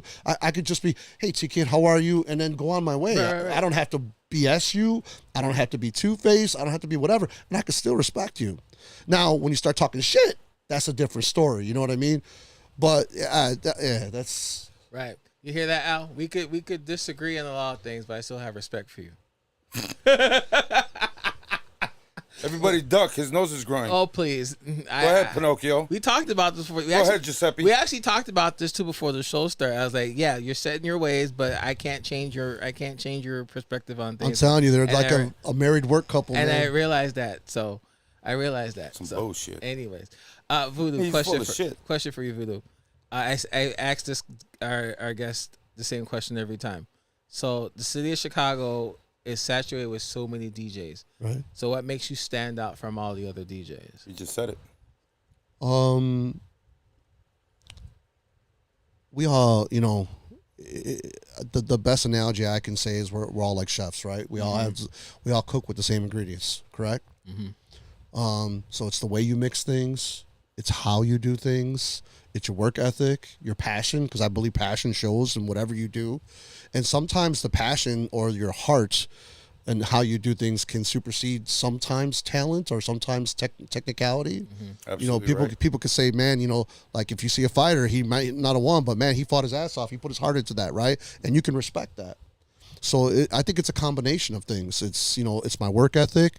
It's the not letting anyone keep me down or hold me back. If I want to succeed, I'm going to succeed. I could tell you I'm fiercely loyal to those who are loyal to me. That's why my clique is so small, because I don't have any tolerance for two-faced people. I separate people the way they should be. There's acquaintances, there's friends, there's best friends, and there's family. And not everyone falls into those categories. Mm-hmm. But I do have respect for anybody who shows me respect. Okay. So I think that all of those things combined, and then I do work my ass off. Let me tell you, like, I'm constantly practicing DJing. I'm constantly trying to learn different things. I watch stuff on the internet. And let me tell you something. I like seeing people succeed. Like, when you mixed that Perception and you did a badass set, what did I do? Yeah. I came up to you, damn, bro, that was a badass set, bro. I did not expect. You shouldn't have done that. I didn't know. Shut up, Al. I was like, I didn't know you were black skin, bro. Damn, man. I'm gonna get a shirt made. I'm gonna get a shirt made the next concert. I'm with black skin. Right. But I don't get big headed, Al. So but because to me, success, even if it's not your success success breeds success. It shows you what's capable of what could be possible. You know what I mean? So I want to see people succeed because either A, they're opening up the door for me, or they're showing me something that I can learn or I could be a part of, or I could learn it and make it mine. You know what I mean? I don't have to do the exact same thing you did. Yeah. I can learn it and then make it mine and then put something out different, you know? Yep. And you know what? You've been around for such a long time that it just goes to show what kind of person you are, because only the strong will survive. The strong and the people that people respect other DJs and respect the industry. Because I know a lot of people that are, hey, put me back in, coach. Nope. Sorry, bro. It's not the same anymore. I ain't got time to sit here and retrain you on everything that's new out here. And I'm not you know what I'm saying? I've already had my time with that. I'm done with that. You know, I can tell you, I've taught a lot of people to mix. Yeah, you so know, have I. So have I. Playing it forward, right? You know, Yeah. probably about 5, 6 people. I've taught my son. He didn't stick with it though. I've taught my daughter. She stuck with it. That's awesome. And the reason why she doesn't come out with me is because she likes EDM music. You know, and I told her, I go, there's nothing wrong with that. You know, just find a spot that loves that. And there's a lot of people that love EDM music. Because I told her, I go, if you ever want a gig or you ever want exposure, I don't want to play your old shit that you played that. I want to play this new stuff, man. You know, like. Damn, bro. Yeah. Your boy's over here, man, telling me, or you give good reach rounds too? Or DJ what Cox, shut up. Hey, what's that about, bro? Hey, I told you, I treat people good who will treat me good. So what do you call as long as his reach around's good, I will match it, man. Hey. So Al, you want to ask the question that you always ask our guests? No, it's both. With him, it's both. It's both. You already said it. Yeah, You know what I'm talking about, right? Now, it's not what you know, it's who you know. Right. Well, I'll tell you, I have learned that the hard way. And I'm going to give you an example. I don't get asked a lot to festivals. I don't get asked a lot to these concerts, you know, and I do know the promoters, or I've at least met them, and I know they know of me, and I'm not going to ask, you know, like, because I don't want to seem desperate or whatever, even though there's times I do want to be a part of certain things, but I just figure, you know. I get that too. There's sometimes I'm not in that clique, you know what I mean? Now, and the other thing is, and anyone who knows me, sometimes I do get a little too vocal with my opinions, and I'm sorry. I'm sorry. I don't mean to be a dick. You're entitled to your opinions. I get that. Wait. I don't mean to be a dick. Stop. How does that make you a fucking dick to be? Because I'm okay. He calls me an asshole. I'm gonna explain it. I'm gonna explain it. I'm I'm gonna tell you how I feel. I'm gonna explain it. And you tell me. And you tell me. There's a difference though, because you could. There's some times that you could offend a couple of people in your opinions that you're trying to state out. Unfortunately, and that caused you to be Facebook jail. Caused you to be in Facebook jail a little bit. A lot. So I got 3 accounts. Because you could offend somebody in your opinions, but I'm pretty sure. So I got invited to one of the Cicero festivals. Okay. Because there's like 2 or 3 different ones. Mm-hmm. This was like, I don't know, maybe 2 or 3 years ago. I got asked to be a part of it. And so my first thing that I ask, and again, this is me with my work ethic and wanting to be informed as to what's going on. Okay, what time do I go on? What equipment? Whatever. So then I got laid down with all of these things. Well, let's see. Everyone has to mix on this. Okay, fine, whatever. It's a 10-minute. No, it was an actual 12-minute set. Yeah, and you're going out for free. You're doing it for exposure. I'm like, well, first off, I'm doing this for free, so you should be accommodating me, not me accommodating you. If you want me to do this for free. Secondly, 12 minutes. I could speed mix, but damn, I mean, 12 minutes, man. It's like, come on, man. What's the sense, dude? Because they had like 15 or 20 DJs on there, man. Wow. So then I'm going to my, and again, I'm trying to learn my lesson with this stuff. So then I'm going to my peers, and I'm like, why would you be a part of that? Dude, you're an established DJ. You don't need the exposure. This is why these promoters get things done for free, because we allow them to. They're making money. Someone's getting paid. Now, look, man, I will do charity all day long. I know. I do it once a year. I do a lot of charity for CPD, for the military. I do a lot of charity, bro. I am all about charity. So if you're telling me it's for charity, I'm in. Yeah. But if someone's making money, but they're not distributing it, that's a problem. That's a problem, man. That's a problem. And the reason why I don't get picked on a lot of these places, because I'm not that boy's. I'm not in that clique. So he knows if he asks me, I'm going to be, how much am I getting paid? Yeah. So that's why you always see the same DJs at the same events doing the same thing. And it's like, and people are like, wow, how come they don't ever change it up? Or how come they don't ever do this? Well, it's all these cliques that stick together and, you know, or they pick these guys that charge thousands of dollars. I don't know. So That take up the whole. the whole night. It takes up all the money. It's And like, he specified 3J that there's more than one Cicero Fest. So. yeah, no. I'm not directing that toward anybody. So please do not. I know I've met 3J. I know 3J. I'm not taking any jabs. I'm not. So then this brings me to my question about as to why you're not playing at these festivals, because you are established, you are out there, Especially on the South Side. Exactly, you're out there, you're established. So The then, majority of the promoters are from the South Side. And except for Dave. So it is part of who you know. That's yeah, what he asked. it is. It's part of who you know or who you're cool with, Right. who your clique is. And let me tell you something. Like I said, I'm fiercely loyal to my friends. Yeah. If it was one of my friends that said, hey, bro, can you do me this solid and DJ for free? Of course. Of course. You're my boy. Yeah. Yes. And that's what it is, right? If you're a part of someone's clique and it's a bunch of DJs, yeah, I'll mix for free. Oh, guess what? Then that means I don't have to pay you. Now I have a little bit extra money to pay Mr. Big Guy $5,000, $3,000, $2,000. You know, They come in and spin the same thing? Shut up. no. I'm not Last knocking. 18 times. I never said I've heard stories.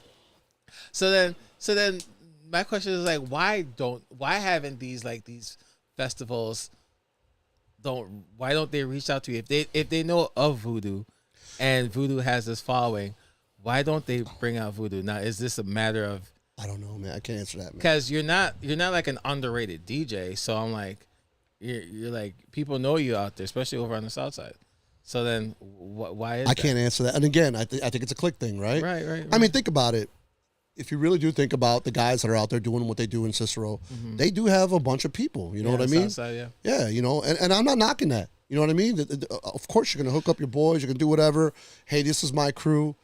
You know, this is what it is, right?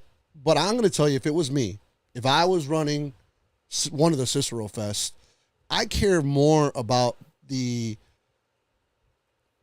let me tell you, if you're a promoter or you're a club or you're a bar and you're entertaining people, you should care more about the experience the person has versus your ego, versus your clique, versus I will book a DJ I don't like, because if I know he's gonna fucking kick ass and he's gonna make my event successful, his success is gonna make my success, and that's what matters, right? But there's a lot of guys that don't think that way. Hey, he's not part of our crew. He's a dick, whatever. Yeah, but he might fucking have this whole place fucking jumping if, you know what I'm saying? Better than some of these other guys that you actually have on here, man. Yeah. So then that brings you, so are you looking at it, and I'm not trying to pitch you to a corner, but so are you looking at it as like a money aspect, or is it like? It depends. It depends on the situation. Look, there's certain things I will do for free if I want to do it because I've never experienced it. Nobody wants to know if his reach-runs are free. Shut up, Al. No, I'm joking. Like I said, Depends on what family. it depends on category what you do for me. But look, there's certain things that I would do for free. Like if I've never DJed in Wisconsin, okay? And I want to DJ in different states. So if you were to come to me, and we're cool, right? If you were to come to me and say, hey, Voodoo, I want you to DJ Icons in Milwaukee. And I'd be like, you know what, bro? Just throw me a bottle of not a bottle. I'm sorry, a bucket of beer. Pay for my gas, and we're good. Okay. You know what I'm saying? That's there's certain things I'll do because I want to do that because I've never done it before. But then there's certain people that, hey, man, you're making this kind of money. You know what I mean? And you're not sharing it, or you're blowing it on one guy, that mixes for 1 hour, and you got 10 hours of music that you're not sharing with some of the other guys that probably the collective, right? Let's say you had 6 DJs for one night on a festival. Those 5 guys will probably bring out, the 5 guys that you're not paying will probably bring out more than the one guy you're paying all the money to. True. That's true. So then, that is a matter of being a cliquish. It's a matter of being part of a clique, and they're not willing to, like, what's the word I'm looking for? Well, but again, you're more willing to ask someone to do something for free if they're your friend, right? Versus going to someone you don't know and probably being shot down and looking, maybe feeling a certain way about it. Yeah, you're right. Al, so remember, what was it, season 1 when we had the show, when you DJ St. Patrick's Day over in the River North, and you pretty much didn't. Yeah, you pretty much they didn't look at you like they didn't treated you like an equal. They pretty much look at you like as an outsider. The one guy. Okay, because Pendejo Papi. Tequila Poppy. Fuck that dude. But fuck that dude. Because Jealous ass motherfucker, dude. Names. Jealous ass motherfucker. Because he was a hater. That's why. Because they and see you as my outside friends that were DJ. there that do know me were already fucking wasted. Yeah. So they were, hey, what's up, guys? Hey, what's up? Is that Al? Huh? You're fucked up, dude. See, That's it, but we made you come to that establishment or that conclusion that pretty much the downtown clubs are pretty much cliquish too, especially with certain DJs around. You know what? It's not that. It's you know what? Because there's other DJs that will give you that hookup. You know what I'm saying? Hey, I'll come do this, and that's pretty much how it was. It was a hookup through somebody else, right? Mm-hmm. So I've been dying to DJ at this place, which is now closed, which is what the fuck was the name of it? El Jefe. El Jefe. Okay. And I've been dying to DJ there, and every time I did get a chance, I was always booked. So finally, I got the chance to do it, and I was right down the block DJing at another daytime when I left Miracle there, and I went over directly to this place. I walked there. That's how close I was. And I get there. Place is jammed. And the DJ was up. I knew exactly what the fuck to play. I played it, had the dance floor packed, decent.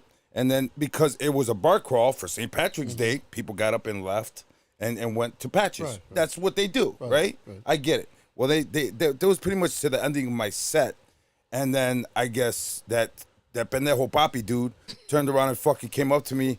And first of all, I already wanted to speak to the manager, and I guess the manager had taken off for a little while because he was there all day, and he had to come back to close out El Jefe, so he went to take a nap. So I knew he wasn't there, and I have fucking Tequila Papi coming up to me telling me, "Oh, the manager wants you off."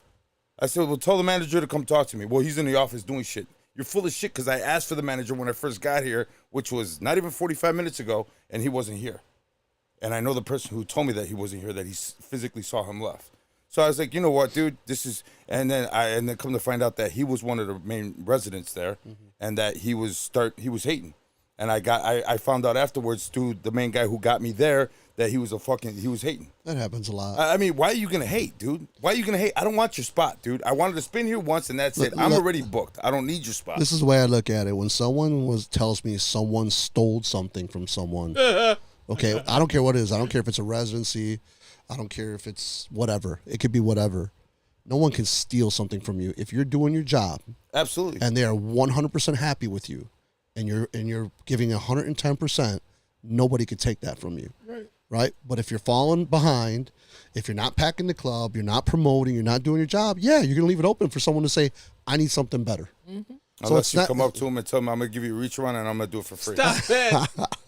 Stop it. Fucking Mario Nonstop in the building. What up, Mario? What's up, Nonstop? But no, you're right. No, you're right. You're absolutely right. I have a question for you guys that's always irked me. How do you feel about opening, or I don't want to say opening, but opening DJs versus closing DJs and the music they play? Now, I don't care either way. I'll open, I'll close, I'll do whatever. No. Let's say, okay, here, you're at a club. Okay. Let's say you're at Icon. Okay, it's, I don't know, what do you start, 10 o'clock? It's at 10, yeah. Okay, 10 o'clock. You start 10 o'clock. Okay, you have two other DJs. You book two other DJs that night. Okay, you're going to be closing it out. And the DJ in front of you is playing all the music that everyone loves and dances to when they're drunk at 12, 1 o'clock. Do you think there's an etiquette to what a guest DJ should or shouldn't be playing? Honestly, no. I don't think there's an etiquette. No, there isn't. So, and that's a big ass argument. Don't play what the headliner's going to play. You know what? If he's a fucking headliner, he should be able to play whatever the fuck and get around it. I don't give a fuck who you are. If you're headlining, you should be able to play whatever you want and play to. I mean, obviously, I'm not gonna walk in there and completely go opposite of what this guy's gonna play because that's not the crowd for it. Kind of like the argument we just had with fucking Envy. Fucking so wait, are you saying that you I didn't understand what. Okay. So, wait, no, hang on. Are you saying that you're just gonna play what you're gonna play? Or are you saying you're gonna mix around them? Well, I'm gonna try to mix around him. You know what I'm saying? So I'm not playing exactly what he's. You know. So you're thinking of a So- set. If you're there early, If I'm there, yeah, If you're but there early- I if want you're to there- keep the crowd engaged. I don't want people to be walking in and being like, "What the fuck?" You know what I'm saying? so if you're there early, you're gonna be listening to the openers and figure out what they're playing and how to play, or figure Around out what them. to play Right. during your Right. during your set. If I was a headliner, right? What about you? How do you feel about that? So I mean, kind of like the same thing like Al's saying, but I would just try to think of bangers that Yeah, Mario said it too. what Mario said it too. Adapt to what they are playing. adapt to what End they're of playing. story. I pretty much would just strategize my set, So figuring out if you were the guest DJ though, the headliner, no, not the headliner, just the opening DJ. an opening DJ that doesn't resident there. You were just a guest DJ. You were doing a set.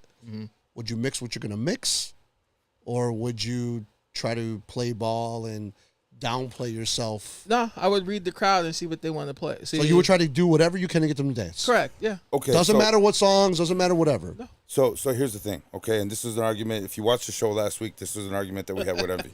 Okay. Okay, I'll give you. 'Cause I'll Envy give, said- I'll give you an example. Once Al tells the story. Envy turned around and says, "Oh, why didn't you adapt, motherfucker? What, you didn't play Finito? You didn't play anything? It was a house event, you fucking idiot. Go and play fucking house music.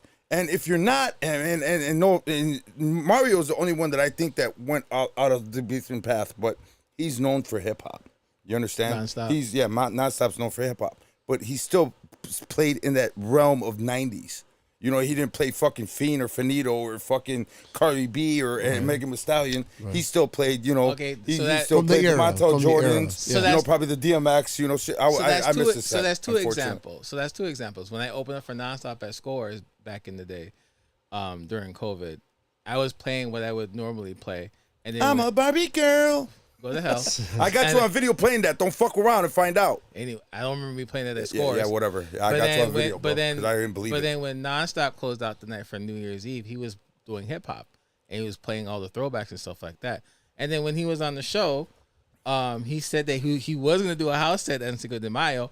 He did an awesome '90s throwback hip hop set during his set, and he killed it. Everybody was dancing; they were having a good time.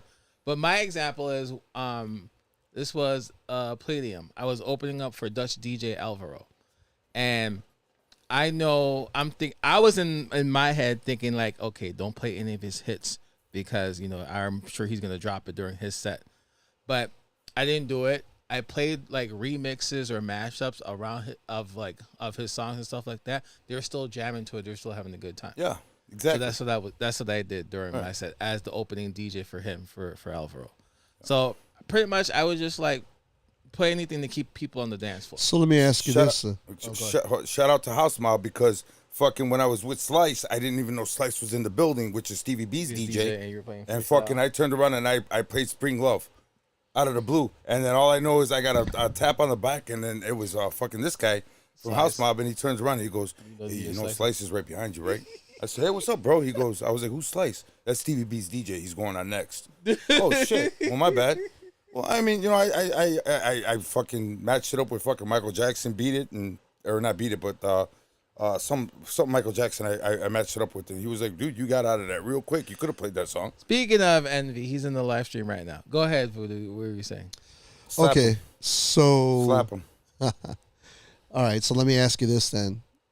Let's say you're booked as an opener, and you keep getting booked as an opener, and you keep playing ball, and no one ever gives you the opportunity to play in the middle of the night or the end of the night. So you're saying that you're okay with downplaying yourself? No, then I would have a problem if I'm going to be continuing the opening throughout the whole night. So One time maybe I'll keep them. One time I'll open up and I'll try everything I can to do to keep them on the dance floor. But if I'm going to be continually doing that, then we're going to have a conversation. so that was some of the things that I come across. Mm-hmm. I mix my ass off. Yeah. I don't care. I love getting the dance floor started Yeah. because to me that's harder than sometimes keeping it. Yeah. Right, getting it started. So if I get the dance floor started at 10, 11 o'clock, That's better for the business, right? People are dancing, they're getting hot, they're getting sweaty, they're going to drink, right? Sets the tone for the night. Okay, I don't worry too much about who's in back of me, whatever. That's why people hate No. That's why. But here. Go ahead. Hang Go tight, ahead. hang tight. All the bangers. Go ahead. I will be a team player if someone asks me to be hey, look, this is what we're doing. This is what we're going to do, right? But if you're going to keep using me as an opener, then no, I'm not going to, because then who's going to be able to see me what my capabilities are, right? Or what I can do. Because I'm not being allowed to, because you guys want me to keep using me as an opener, and I got to be playing the B side of track things or the slow versions or whatever it is. You know what I mean? The flip sides. The flip sides of shit. Yeah. So it's like, so to me, I'm the type of person like, I'm just going to bring it. And if you can't mix around me, then that's what it is. You know what I mean? You should. And you should be able to. Now, you should be able to. Regardless. What up, K-City? What's going on? It's another fucking monster. Real quick to the comments. So people had comments about that. So DJ Ness says that's an old rule because a lot of new DJs will play all the popular music first just to show that they're good. Right. Kong says, play what you want. I'll play around you. That's how it should and be. he and I have done that. Yeah, he said and some of the best nights are with a wild style because man throws down and levels me up to exactly. Back we and forth. feed off each other. Yeah. So I was just about to say that. So I remember one time we were at Perception Lounge, and it was myself, you, and Kong. And pretty much we were like, feeding off each other, what to play and stuff like that. And that was one of the best nights. Yes, it was amazing. It was an amazing night.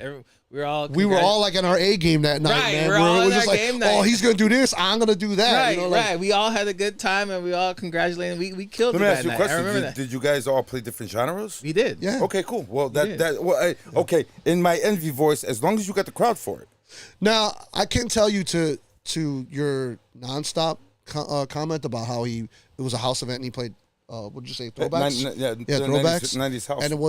And to what Envy said, right? Fuck Envy. Stop it. Look, I'm playing. Look, you know who you're hiring, right?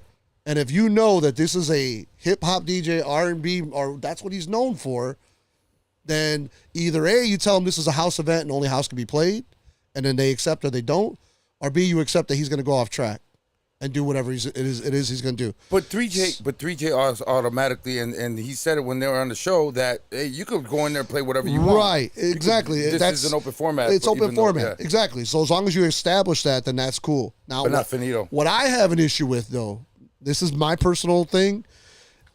You're calling this a house event, and house is only being played 30% of the time. It's not a damn house event then. Call it something different. Because I came here to hear house, and I'm hearing freestyle. I'm hearing new wave. I'm hearing high energy. I'm hearing classic club like Yolanda and Finally and whatever. And some people just throw all that shit into house. And What's wrong with CeCe Peniston? It's not house. What's wrong with CeCe Peniston? I like CeCe Peniston. I like her too. I like her. I like her. Wait. But to me, that's classic club music. That's not house. That's classic house music. It is classic house music. To some people. Yeah. To some people. So to me, it's like, hey, house night. But they would consider that a house because Julian and Bill fucking used to put it in what their about street freestyle? mixes. What about Latin? What about hip hop? That's not house. No, it's not, but you can match it up. In my envy voice. No, and again, if it's an open format, it's different. Right. And correct me if I'm wrong, I don't think they were billing Cinco de Mayo as a house night for right. That was open format, which is great. Yeah, Cinco de Mayo. I like open format because you play a little something for everybody. Yeah. You know what I'm saying? But if you're gonna bill it as a house night, then let it be a majority of house music, man.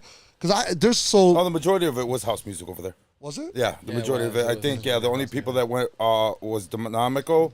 And again, he played to what he plays. Correct. I'll tell you, there's certain guys that I respect so much that if I'm mixing with Dynamico, I'm not touching Rock en Espanol. Because he'll kill me on that. I'm like, that's you, brother, all day long, man. That is your thing, man. He killed it. He did a good job at that. If there's certain DJs that I know that's their stick and they can outmix me on that, then man, that's you, brother. I can do some other shit over here, man. Same thing like Smooth Smoking Sam, man. That dude plays rancheras. Oh shit, dude! I'll leave. Yeah, well, I'll leave at that point. I'm out. Bye. Exactly. I don't play because I don't like it. Sorry, I don't like drum and bass either. And I don't like dubstep. All of that ranchera or the what do you call it, tamborazo and all that stuff. Sam, I'm like, dude, that is you, bro. I'll do everything else. You got that, man. So yeah, but I mean, I guarantee that all these DJs can fucking throw it on or whatever the fuck they want at the drop of a hat. I know that they always. So how do you feel about 30 DJs being in an event? Bro, that's a problem. You got to understand something. I DJ'd in the 90s, bro. That's how all our flyers were. Unless it's a 2-day event. Listen. Unless it's a 2-day flyer event. When we had blended kids on here, and you saw those fucking flyers, how many... Bro, my whole 90s career, my whole 90s on the north side, you saw the flyers from the north side in the 90s. I did. Dude, we had 15 minutes and Pound will tell you. I mean, bro, and we had vinyls at that time, bro. So this is what I remember from having my days back in the 80s and early 90s of DJs. Back then, DJs weren't multi-format. A lot of them stuck to one format. Mm-hmm. And usually it's because they can only buy a certain amount of records, right? We didn't all have a lot of money, right? So you had one guy that would come in and mix house. You had another guy come in and mix high energy. Another guy mix new wave. You had another guy that would come in and mix freestyle. So it was more about the genres than it was putting 15 guys in because they wanted, different styles to be represented.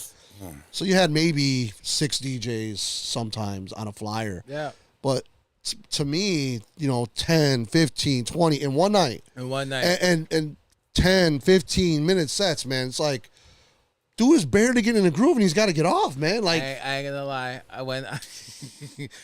just at the time when I was transitioning from out of T Kid into from Techno Kid to T Kid, and I was playing at it was an Excalibur, and it had like 20 DJs on like one. It was one night with the 20 DJs. And all like the big name DJs was playing in one room, and all like the small local DJs were playing in another room. And it was like that small local room. It was like a 15-20 minute set for each DJ in the other room. I was like, damn, I didn't realize this. I'm like, so let me ask you something. I have to play like my. It took me longer to get in line than it did to get in there. I had to play like some of my best hits in like 20 minutes. I'm like, I can't do this. No, you can't. And this was 2 events. This was like, but this is again not. Take a look back. Take a step back. Don't worry about the DJs. Look at the crowd when you got something like that going on. Yeah. The best analogy I can give, and I'm not trying to be vulgar, is like, let's say you have a sexual partner, right? And you're building up, your foreplay, whatever, and you're just barely starting to get into it. And they're like, okay, next.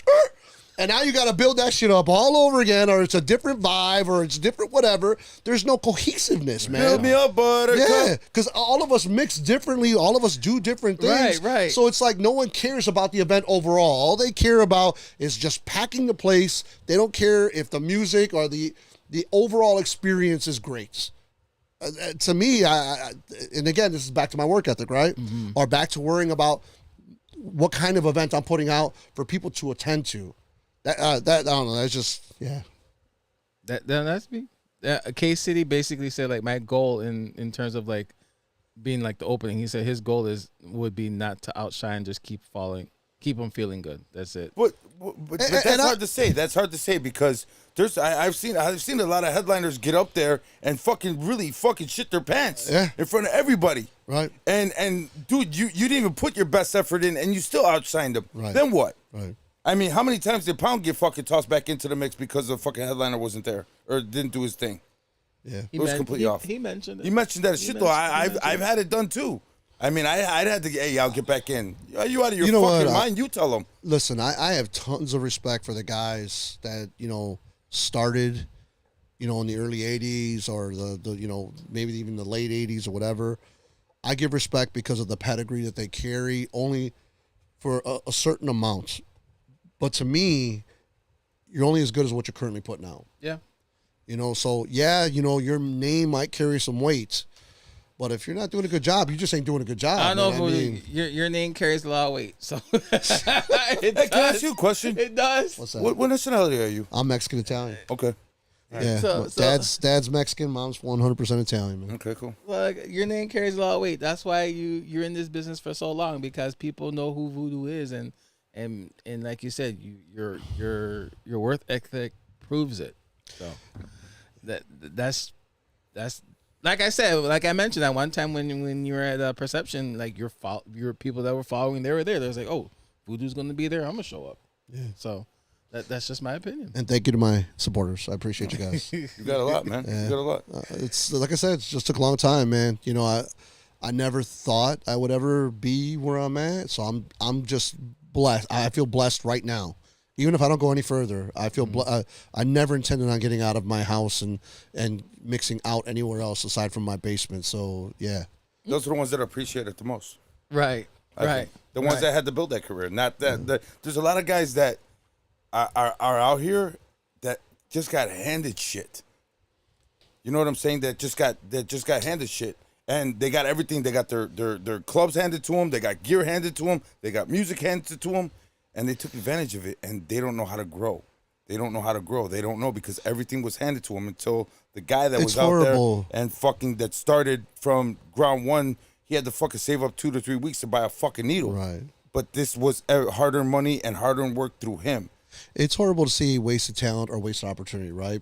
Because there's people that crave both or want both, right? They want the opportunity, or they have the talent, want the opportunity, or have the opportunity, don't have the talent, right? And let me tell you, it takes a lot to go up in front of people and want to do what we do, you know? And let me tell you, I still get nervous every set. Every set. I still get nervous. Thank you. But So that's do I. because I care. Yeah. I don't go up there like, man, I'm the shit. I know I'm gonna kill it, and they're just gonna dance and they're gonna follow me because they follow me. No, I'm like, man, I want to do better. I want to do better than last time they heard me. I don't want to mix the exact same thing, even though sometimes I'll play it in a different way. You know, like I'm not putting the same song after the same song where they can say he's gonna play this next. I try to be different, you know, but I still get butterflies, man. I still get nervous, man. Especially new things. Let me tell you. So remember how we talked about the transitioning from equipment? Yeah. So I started doing, when I went to Vegas, they had the CDJ 3000s. So I had to rent. I physically rented the 3D from a guy, a buddy of mine who rents equipment. I rented I think it's the A9 mixer and the 3000s, and I practiced on them because I haven't touched, you know, players in such a long time, you know, and I had to get familiar with the equipment because I wanted to do a good job, man. And that's what the work ethic is about, man. It's like, hey, man, so I actually paid $350 to rent that for one night for 24 hours, man. And I mixed on those things for probably 10 hours, man. Damn. But now you're the new rich one. Alex, you lost your title. I did Park Forest last year, the Park Forest House Music Festival, which was amazing. Sue mentioned that, yeah. It was amazing. And they had, so I'm mixing on USBs now again. And I haven't mixed on USBs in ages. So I was nervous as shit, man. I'm like, oh, man. I did practice because I do have an RX3 at the house. Okay. Right? Which is similar, you know, to the 3000s in certain ways. I practice and I do whatever, but most of the stuff of what I do is on laptop because I like mixing video. Mm-hmm. You know, I love mixing video because to me it offers a different dimension to the experience. So the people that don't like to dance, they got something to look at. The video, Boom. I What? said the same damn thing. What? About video. A lot of people ask me why you still spend video. It's super expensive, and a lot of people engage in it. And there's people that be like, oh, well, that's distracting. It stops people from dancing. No. If you're a dancer, there's nothing that's going to stop you from dancing. See? So, yeah. And I think because Kong's going to reach out to you to have you play at Perception Lounge, so you'll be able to video mix out there. And so you got the old throwback videos and stuff like that. Yeah. Some of the shit that I don't even have that you got over there. So you'll have a good time over there. And if not, put in a cool visual of you dance or something that people could relate to. Well, you know? so some old school shit. There's sites, and this is again where I think bars, owners, promoters, or even DJs, you know, where you make a video drop of your DJ name. Right. You got that all over the screens, man. I got it. Right. I got it. If you don't mix video, all you gotta do is have it on USB, give it to the resident DJ, say, hey man, I don't do video, but here's my video drop, play this on the screens while I'm mixing. Yep. Has all your information on it, has a QR code that could snap it. That's free. Exactly. Free advertising, man. Yeah. Absolutely. Right. So what's in the future for Voodoo? So this year, we talked about I have Atlanta coming up in July, which I'm real excited for because I've never mixed in Atlanta. I talked to you about Greece. That's in the works. You're going to Greece? Yeah. Damn, that's dope. Yeah, so that's not set in stone yet, but I'm trying to work it out. Notice he said stone and grease. Stone. Sorry, my bad. Sorry, that was a good one. That was a good one. That was a good one. So that's in the works. And then I have the Park Forest House Music Festival again. I have House Stock coming up. Yeah, House Stock is Memorial Day weekend. Right. And then also, so since we had such a good, successful run at the Drinko de Mayo thing I had, I'm possibly thinking about doing that monthly. So it'll be like a Sunday brunch thing. Oh, nice. Because, yeah, that was off the hooks. Everyone loved it. The food was amazing. The specials were great. Music was great. We had Kong. We had myself. DJ NRG from Obscene Crew, who's amazing. He's also a House Stock alumni. And then we had one other, I can't think of it. I think it was J-Mo. Yeah, I think we had J-Mo on there too. Okay. So I'm thinking about possibly picking that up once every month on a Sunday. So Stephanie's out here mentioning the Ace of Clubs picnic too. Oh, that's right. Thank you, Stephanie. Ace of Clubs picnic coming up in July. So yeah, man, my July's gonna be crazy because I'm gonna be going. If it works out, I'll be going from Atlanta to Greece and then to do the Ace of Clubs and damn, I even think the Park Forest thing's in July too. Wow, that's gonna be nuts. Summer's gonna be busy ass summer. Wow. Before we get out of here, Voodoo, we always ask our DJ some questions towards the end of our show. Some of them are rapid fire, but based on your answers, we'll expound on that. Okay. I added a couple of questions today too, so you may have, if you watch the show, our past shows and the past episodes, these questions are new. Growing up, who was your favorite DJ? So my influences were Hot Mix 5, obviously, okay. Right? BMX, WBMX. I grew up in that era when it first started. Being in Little Village, WCYC was a big part. So obviously, the I think they're called the Dominating Crew. The Dominating Six. Right? I think that's what they're called. Yep, the Dominating Six. But I actually knew dominating. I actually knew the crew before them. I knew Val Rodriguez, Miguel De Leon's. I think they're the ones that possibly started CYC, and then it got handed over to Harv Roman and to the other crews that are the Dominating Six. But yeah, they were a big part of my inspiration. That sucks because you have to be living in that area just yeah. But I told you we used to have to fucking drive from the north side to like 26th, like 18th Street just to pick it up. Yeah, just to pick it up. Right. That'll get a lot of fucking aluminum foil. That sucks. Yeah. So they were a big inspiration. So those two things. I'm gonna tell you a weird inspiration. So my style of mixing, I call it trimming the fat. Okay. As a dancer, when I used to dance, I used to hate when the vibe would go up, down, very hilly, right? Where it's all high energy, low energy. So I hated that as a dancer. So like I will physically edit my music or whatever it may be to keep the same energy level, the same consistency all the way through.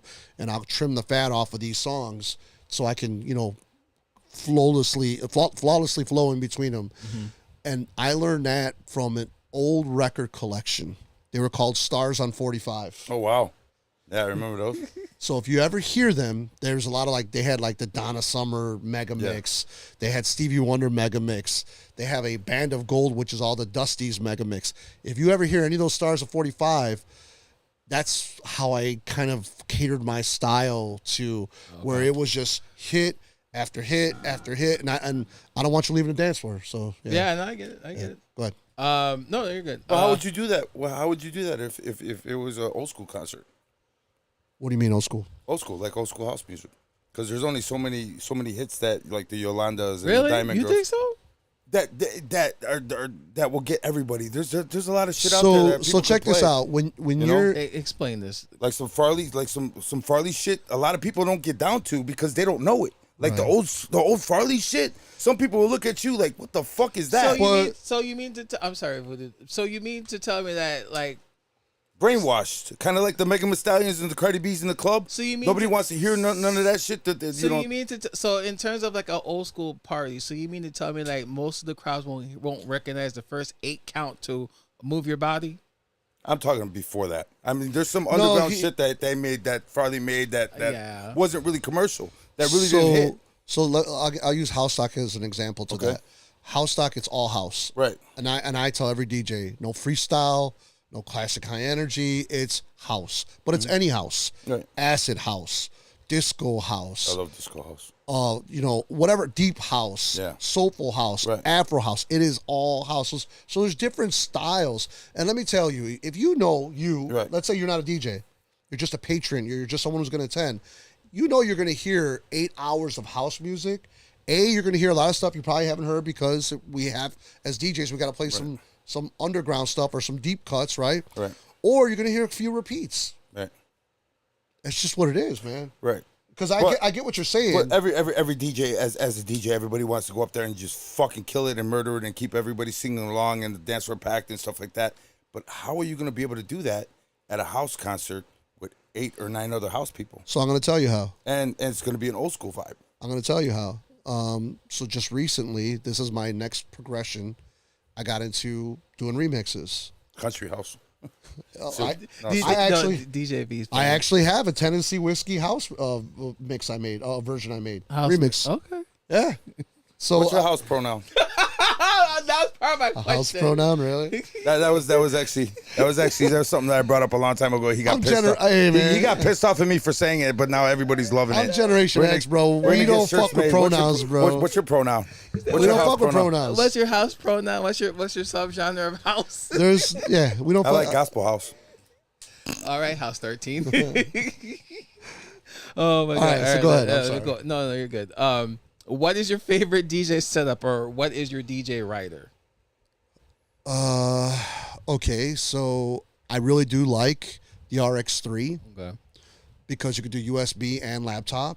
The only thing I don't like about it is if you're doing multi DJs, it doesn't have the dual DJ support. Yeah. So if you're switching between DJs and you only got that one, it's Yeah, hard to do. Yeah, you're just plugging like Right? Yes, I'll it is. I'll tell you a secret. You have to plug Well, in. You have no, to you put in a USB stick. Well, you'd have to play on the Yeah. USB stick, or you announce, while the DJ's setting up or whatever. You know, you have your announcer guy take care of that, or whoever's working the mic. The other control that I'm really into right now is the Flex 10. Okay. I really think it's what the 1000 should have been because the 1000 had a shitty sound card. I told you, Al. I told you the Flex 10 is pretty much the second generation. I never said SRT anything 1000. bad about it. The only thing I don't like is the way the stems is and the way that fucking new. Stems up at the top. I don't like it. It's not the same. It's not the same. it's not exactly the same. You're right. It's not. it's It's not. not. But It's it not doesn't the sound. same. The but- sound card in there is amazing compared to what the 1000 was. And if you're familiar with the 1000, you can mix on that. It's like everything's laid out except what you said, except for the stems and that Yeah. little wheel thing. Yeah. Yeah, I don't like have the Flex 10. I used to have the SRT. He has the SRT. And I would love 3000s, but I don't have that kind of money, man. I Yeah, don't, you do. Stop lying. Stop lying. I don't have that kind Stop of money. lying. You're going to grease the DJ. You got Yeah, money. but still, I got my flaws, man. Motorcycles cost money. Hey, yeah. Yeah, so do wives and kids. Traveling, all that other Right. stuff, You should man. know. Yeah. You should know, Al. Yeah. No, I don't. What's your I'm broke. What's your favorite favorite genre of music to play? I gotta say probably house right now. It's got to be house. So my first love of music was classic high energy because that's what we used to dance to back in the day, right?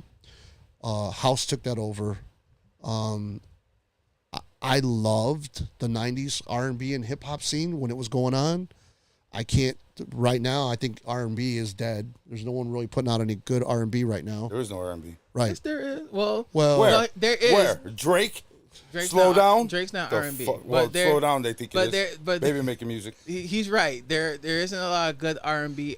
There's not a lot of R&B music out being there. produced Name or one getting group right now. getting radio play for that Correct. much. There's some R&B Right, artists there out is. there. Who? SZA. Who? SZA, I love. SZA's not R&B, dude. Yes, she is. Yes, she More is. pop. That's more No, pop. SZA Are you serious? Just because She's got a you It's couple more songs. pop. She- just It's because- more pop. Just The fuck you may outta hear here. it on She's not B90. R&B. You may All hear right, it on compared B96 to because Jodeci, Silk. we're talking about current. Okay, that's fucking R&B. So don't come. Yeah, yeah. No, stop. That's pop. Stop with your shit.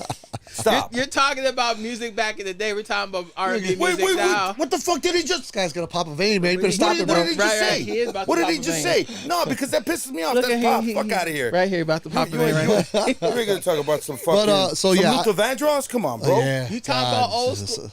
That's what we were comparing it to, asshole. So Fuck outta here. so that used to be a huge love See, of Khan said mine. the same thing. But I don't. I'm sorry, and I guess it's my age. I'm not into the new hip hop. because I'm a lyrical guy. I love lyrics, and if all you're gonna sing about is drinking, fucking, and doing drugs, I'm into fucking, but none of that other stuff, man. So I just no, I can't relate to it, you know. So Robbing dudes. yeah, so and then especially mumble rap. I want to understand the goddamn lyrics, man. I don't want to have the bouncing ball with the letters to understand what the hell they're fucking talking about, man. Dude, half that shit's not even words.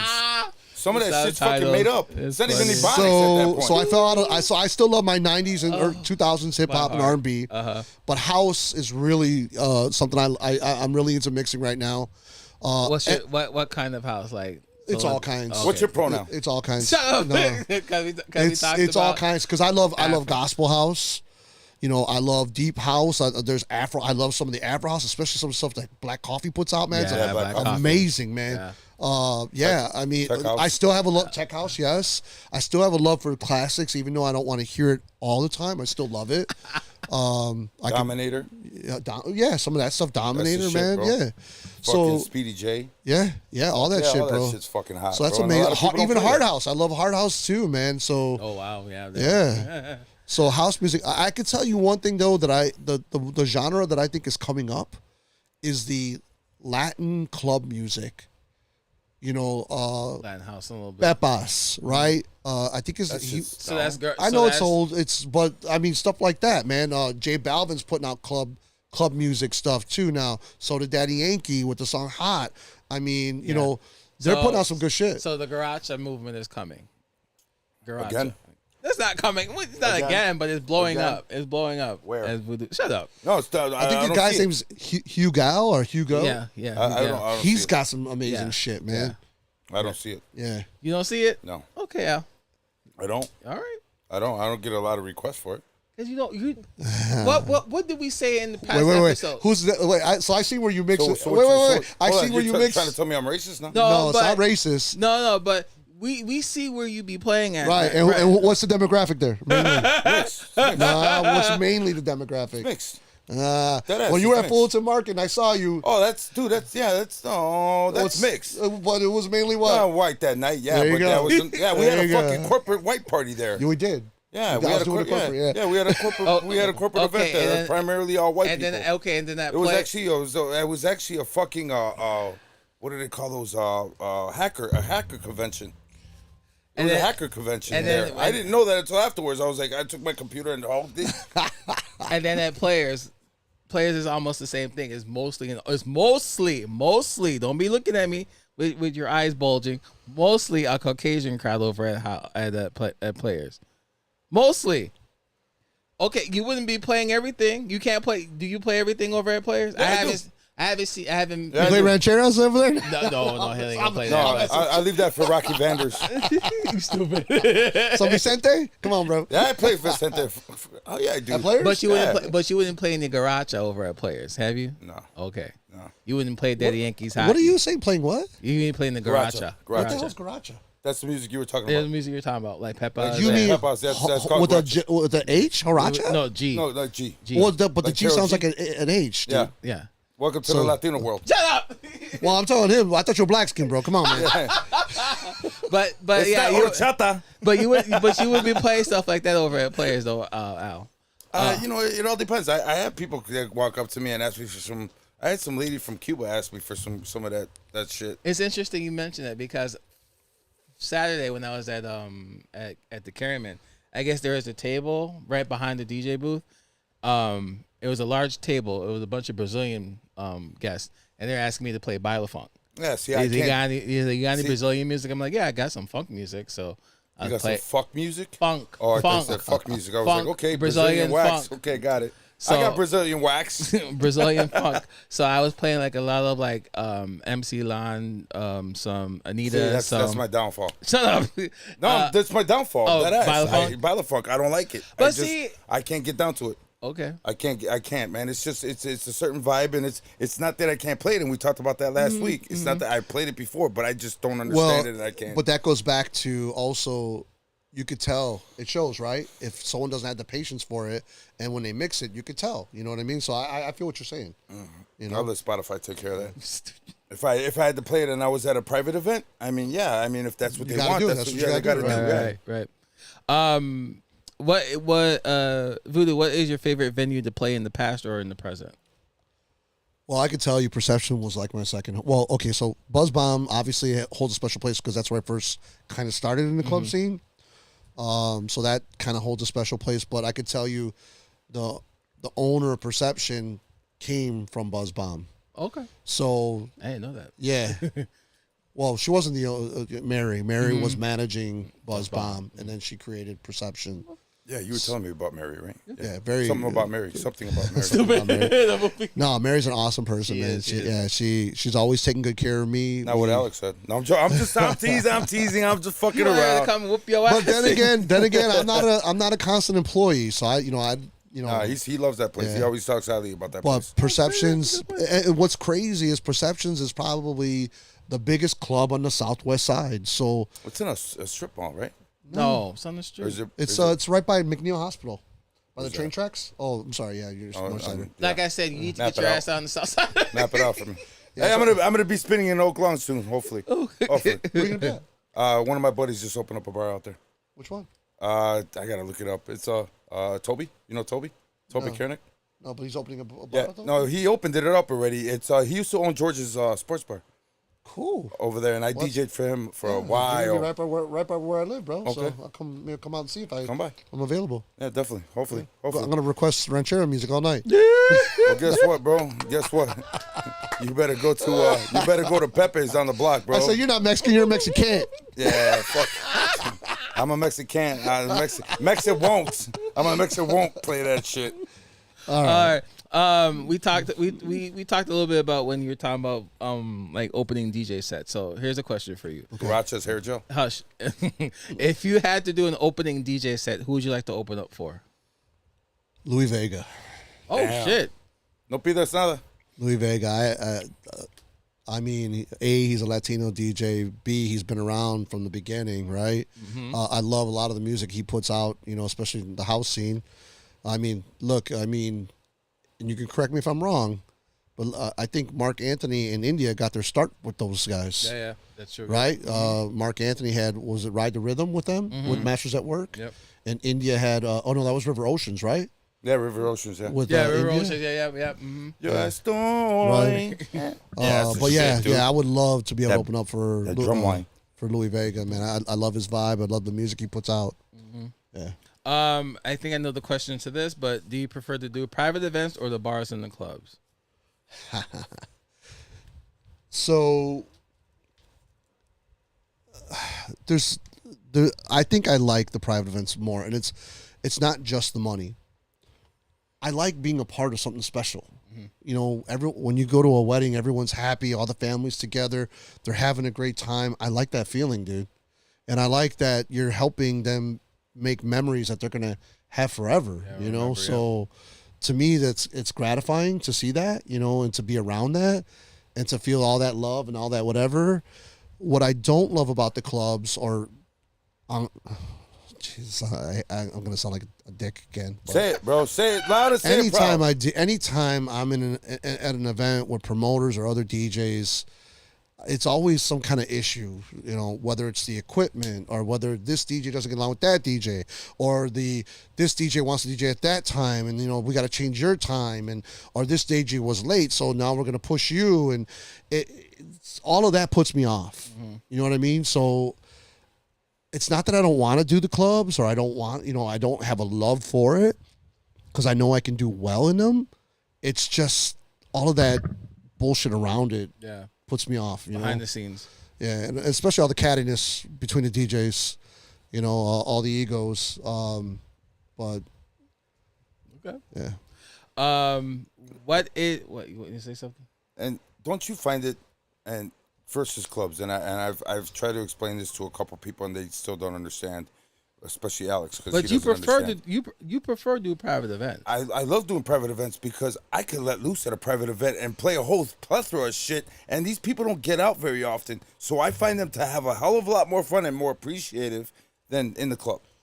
now I could tell you with private events, and I know both. Well, because you've done private events too. He hates them though. When you have to DJ for a certain amount of time, and it's just you you can set that mood. You can, you know what I mean?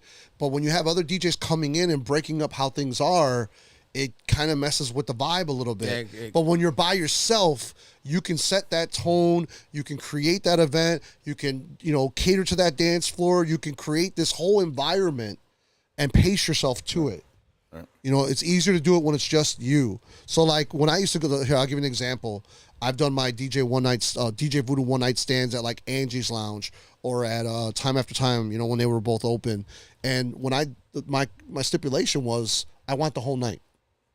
Don't put me with anyone else. I want the whole night so I can build that the way I want it. And I know my crowd, the ones that are going to follow me, they're going to be there. They're going to be there, and I know what they like, and I know how to do it. You know what I mean? Wait, Time After Time's done?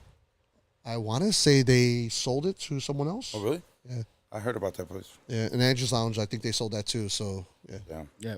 So, I mean, now, like I said, Perceptions holds a special place. Me and Kong, that's my DJ little brother. Nobody fuck with him. I will stick up for him, man, with the heartbeat. And so him and I, when we're at Perceptions, we know him and I, like, we're cut from the same cloth when it comes DJ wise. We do whatever it takes to get the people dancing.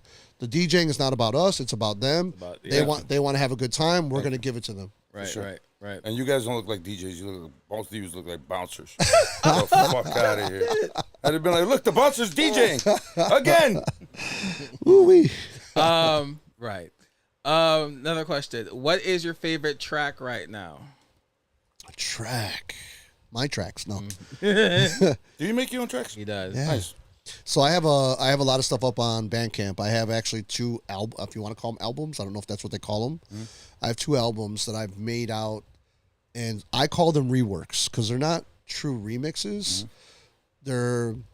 It's me fucking with stems or adding an instrument or putting different parts of songs together and putting vocals from like 80s funk music or disco. So I know you would appreciate that because you like that funk disco stuff. And putting that all together. So I've been recording that, and then I've been recording it where it's DJ friendly. So it's got a 4-beat intro. So you just loop that 4-beat. You're able to mix into it, no problem. And it's got an outro, so you can mix right out of that shit. You know what I mean? So it's really made for DJs, but it's made me fall in love again with music. You know what I mean? Because it's, now when I hear something, I'm like, oh my God, I could hear that in my ear, and I could hear it mixed with this, and I have to go and run and record that like right away. So that's what I've really been into lately. Okay. And I've actually sold some tracks, so that's cool. Yeah. What do you use to record the tracks? I record live, dude. Do you? I record live. Oh. I don't use Sony. I do have Mixmeister. Is that what it's called? Yeah. I have Mixmeister. I have Ableton. I just haven't learned how to use that yet. Yeah, you got to go to college. I got it. I haven't learned how to use it yet. And then I want to buy an MPC, right? Because that's the natural progression, Right. What everyone has, right? Yeah, so I was looking at it back there. So I want to take that more serious because I can tell you one of my future aspirations is I want to do big festivals, right? Like thousands of people. That would be amazing, right? But those guys, I noticed you don't get booked because you're a good DJ. You get booked because you're a producer. Or you get booked because of your following. Or you're following, right? We talked about that too. Right. No, So it's either you're following or you produce some song. No, not really. Not really.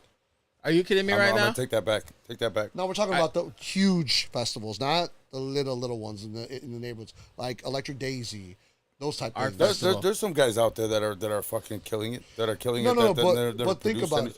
But we're saying that they're getting booked based on their following. Okay. You don't think so?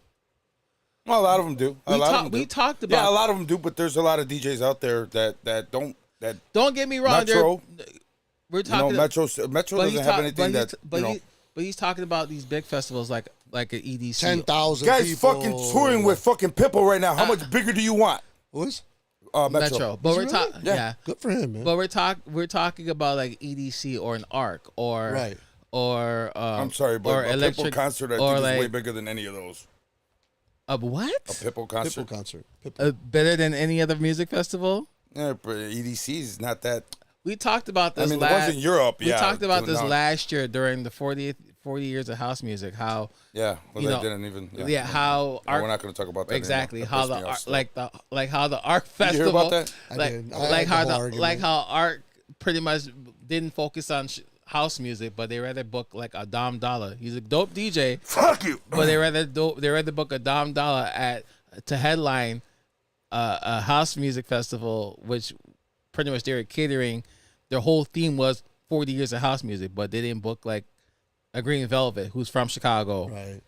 to have him headline. Yep. They rather have Green Velvet play at another stage at an 8:00 slot, or they have Mike Dunn and Terry Hunter play 5:00 during one of the sound off stages. It doesn't make sense to me. Right. When those are the pioneers. Exactly. Right. That doesn't make sense to me. But Hey, Well, can those I? guys, we talked about those that. guys made a lot of tracks, a lot more than Dom Dollar. Exactly. That's for sure. Well, and But they were around in the beginning. Dom Dollar should have fucking thanked So them. this go so okay? that goes to That's like me telling Elvis to go fuck himself. So that goes to Get the fuck outta to what I was saying, that they're being booked on based on their following and how many people that Art could pull in just because their favorite DJs there, like a Charlotte DeWitt or a Dom Dollar. So, what is your favorite record pull right Thank now? you, Stephanie. I don't want to talk about it either. Gives me a headache. You know who my favorite record pull is? What's your favorite record pull? My favorite record pull is Stephanie, Ruben De Leon, Gina. I mean, literally, they send me music. Voodoo, this is badass. Voodoo, this, and then I go and look for it and download it. For real, I'm not bullshitting you. All right, so what's the subscription a month? Stephanie, I got you. I'll send you my credit Let me card. tell you, man, it's no Just joke, reoccurring. bro. They be sending me music. Even Stephanie be like, Jonathan, this will make a good remix. Maybe not this part, but listen to this right here. And I'm like, man, she's right. I mean, so that's like, that's how the relationship I have with the people that support me. You know what I mean? And I value that, man. Like, and let me tell you, I've given flowers to those people, like, especially with the house stock thing. Stephanie has put me on to so much. She's opened up my music horizons to different things, right? To the Afro and the deep house and the whatever. Because I was stuck in the Southwest side, man. I never went nowhere. I never went, I stood booked in the same old places, but then I started craving new or something different. And I started going out with Stephanie, and she started introducing me around to these people and hearing this music, and then hanging out with Ruben and taking me to these people and these places. And it just expanded my horizons. And I believe it made me a better DJ, because anytime you get more information or get new inspiration, you know what I mean? Yeah. So that's my record pool. My record pool are my followers. Stephanie, Gina, Ruben. I mean, all these people that send me music are like, hey, Voodoo, did you hear this? So, Right. Chris Law came up with a badass fucking read Chris Law, because that's absolutely fucking true. How many fucking fake ass DJs are up on those stages? See, that's what I'm saying. How many fake ass fucking DJs are on those stages? I agree. So Fake ass DJs. Well, say it again and say it loud. Okay. Fuck those people. All right, mind you, you're gonna pop a vessel. Calm You're down. goddamn right. Well, 'Cause also- they take advantage of or- the fucking of what we work hard for. Right, I And agree. then you're gonna sit there and, Or- and show your boobs or do whatever to fucking make a fucking stage. Fuck you. Or I don't know if you ever seen Fake-ass people. you ever seen the interview with Deadmau5? Yeah. How he said that almost 90% of the people that play on there, it's pre-recorded. Yeah. They're not mixing live, even if they can mix. Yeah. They're not Because they mixing wanna live because fuck they up. don't want to fuck up. Yep. They don't want to fuck And up. it's like, wow. So that's what I'm saying. You can have all the talent in the world, but unless you become famous or you have a hit song, you're not going to reach that level. You know what I mean? So, right. and it's not like those gatekeepers are just, pulling people up. Let me give you an opportunity. They're not, man. They're not. So that's my natural progression, is now I'm starting to get into producing or messing with music, and then eventually to produce new music and, hopefully play at festivals. Lorenzo, the reason why Wisconsin is now popping off with house music is 99% of the Chicago DJs moved out there. So you're welcome. You really? Yeah. You think so? I get how many fucking DJs moved out to Wisconsin? A lot. I know. I live right on the border. And not of the border, but I'm Wisconsin. I'm right back with America. I just had to put that out there. It's like not the one on the south. Right. Not the one on the south. No, where they're. All right, the next couple of questions about to ruffle some feathers a little bit. All right. Would you prefer to DJ over on the south side or on the north side? Ooh, shots fired. So I've DJed enough on the south side, and I let me tell you, I'm fiercely loyal to my south side. My socks, my neighborhood, Get out. my the restaurants, the people. I'll give you a good story.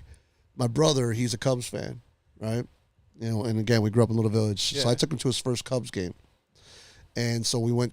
You know, because you know, like you can't tailgate, so you go around bar hopping, whatever. Right. And my brother, we go into a couple bars, and my brother's like, "What's wrong with these people?" And I'm like, "These are your people, bro. These are your Cubs fans, man. These are Northsiders." I go, "Don't get me wrong. I mean, they're doing what they like to do, and whatever. They're just different. There's a difference. You could tell there's a difference in mannerisms, and I can tell you, Northside people are so welcoming. They're so open. They're so free. They're so whatever. Where on the South Side, you're kind of minding your own business and not invading anyone's space, and you know, try not to look people in the eye too much or whatever. You know, it's different. So I love my South Side, and I will rep my South Side till the day I die. But I want exposure on the North Side. Okay. Yeah. All right. Here's another one to ruffle some feathers. Al approve this question for me. Why you throw me under the bus? Because Fuck you, bro. Because I already know. I already told you. I asked you about it. So Damn, throw me under the bus. That's fucked up. Steve, what's up, bro? House music. Did it start in Chicago or New York? I didn't approve shit, but I know where it's from. It's a deep story, but I'm going to tell you. I'm going to tell you Chicago. Now wait. Now hold on. No, fuck that. Everyone, No. Everyone says Frankie Knuckles, because he's from New York, came to Chicago. But let me tell you something. He wasn't mixing house at that time. Was he an exceptional DJ? Did he have a huge impact on the DJ scene? And when he came to Chicago, you know, people were amazed at his technique and what he did. That's his flowers. He should have that. Of course. Okay. But when he was, I think was it 78 or something like that? He came here to Chicago. I don't know. It was somewhere around there. It was the late 70s. There was no house music being produced at that time. And then a lot of people credit Jesse Saunders with making the first house track. That's untrue. On and On is not a house track. There is no elements of the traditional house song in there. What Jesse Saunders did was show DJs, because he was the first DJ to make a track. And then that's when the Mike Dunns, the Steve Silk Hurleys, the Farty Jack Master Funks saw what he did and said, oh shit, we didn't know you could do that. He did that. So to me, the first house recording is Chip E's It's House. If you look at the year it was made, there was no other. It was the very first traditional house track song, and that's my opinion. You know, so I'm not taking nothing away from Jesse Saunders, from Frankie Knuckles. They deserve all the respect they get because they all contributed to what is house now. But to me, it started here in Chicago. The first real house recording was On, and that was by Chip E. Okay. All right. Oh, no, I'm sorry. Time to Jack. Time to Jack. Or is it It's House? It's one of those. It's House. I'm sorry. Actually, I'm it's talking to. Hopefully, we'll have Chippy on the show. He's an awesome dude, man. I know. Awesome dude. I know. I met. You know, funny way I met him was getting my hair cut. Really? Why? At Mario's. He said why? He used to go, or not Mario's, but Famous Fates. Nice. Yeah. So that's how he was like, yo, I'm Chippy. I was like, what the fuck? Right. Yeah, and he had his vet out, and he had the convertible vet, and yeah. It's house. Yeah. It's House. It's house. 84? It was 83 or 84 it came out. He's a cool dude. 84. Yeah. 84. That's the very first That was the year house you were born. recording, yeah. That was the year he was born, bro. Born 88, Al. Oh, my bad, 4 years after. So even later. So you didn't even know. So yeah, it's a Chicago thing. How about freestyle? Where was that created? I'm going to say the East Coast. I'm going to say the East Coast. New York. Jersey, Lisa. New York. Yeah, Lisa and all that shit. Yeah. And Tina Marie. Oh, man, bro. I wish she was still alive, man. She was badass. Yeah, she's still dope, man. I still rock a lot of her shit, man. All right. Square. You're at your favorite restaurant. If you had a chance to sit down with and talk to another DJ, living or dead, who would it be? Living or dead, huh? Damn. I'm going to tell you something that's kind of sounds depressing. There's a few DJs that I idolized growing up. And when I met them, they were dicks. You're not the only one that said that. They were total dicks. I'm not going to say any names. I won't. Say by Val? I'm not saying Stop any it. names.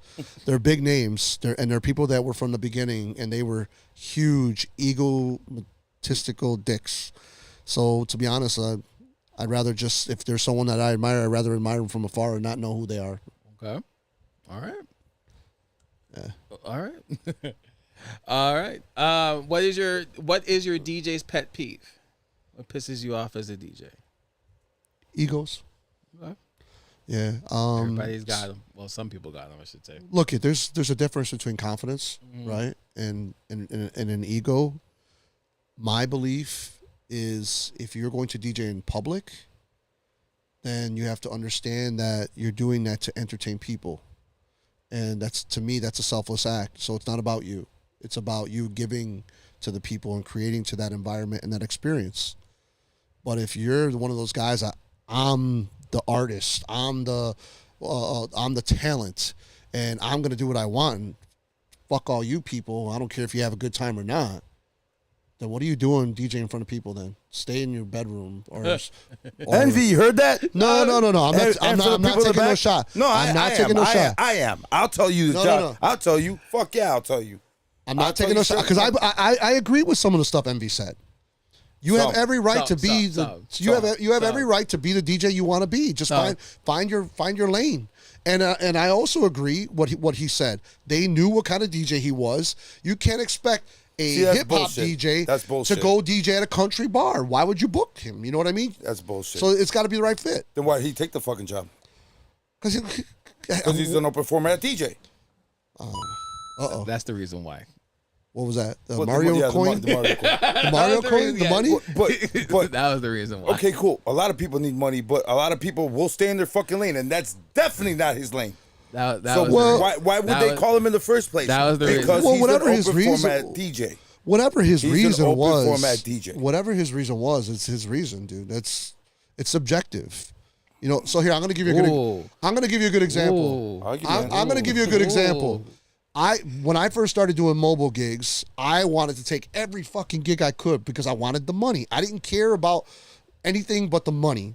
So I had one of my sister's friends hire me for their kid's baptism. The guy who hired me said, I want you to play Duranguense music the entire night. Bye, Felicia. I'm out. Wait. Me, back in my young days when I first started, was like, oh, this is easy money. I'm just gonna put a playlist together, let that shit play. I'm not even gonna try to mix it. Nope. I'm just gonna let it play, collect the money, and I'm cool. Okay, so I get there, nobody dances the whole fucking night. Nobody. So the guy's sister gets up and says, hey, can you please play Suavemente, just one song, you know? And I'm like, it's his sister. What's he gonna do? Is he gonna get mad? I play Suavemente. The whole crowd gets up and starts dancing their asses off. 30 seconds later, the dude walks up to me and says, shut that shit off. I told you to play Duranguense the whole night. So in that moment, I learned a few things. One is, if the party sucks, everyone's going to think it's the DJ's fault. They're not understanding. Amen. They're not understanding that we're playing what our people that hired us told us to play. But also, I also learned I don't have to take every gig. So ever since that one gig, I ask people, what's important to you? And if they tell me I want my people to have a good time, then I'm going to tell them. And so then, let me do my job. Yes. Give me all your information about your people. Yeah. Let me do what I do. Let me adjust if I need to adjust. And let me curate the right. night. Now, if someone tells me again, if someone came up to me again and told me, hey, I'll pay you $1,000 to play Duranguense the whole night. No, I'm not your guy. I'm sorry. Nope. Same thing. I learned my lesson with 2 weddings ago. Yeah. That shit because the real money, dude, in mobile, the real money is not the money you're making. It's the crowd. It's the money's in the crowd. Those are all potential customers. So you got 300, 200, 500 people in front of you that are all potential customers. They're going to come up to you and say, hey, are you booked? You have a business card? Right. But if you suck, and it maybe not any fault of your own because you're doing what you were told. Correct. They're gonna be like, man, that DJ was fucking horrible. No, you know what? Right. No.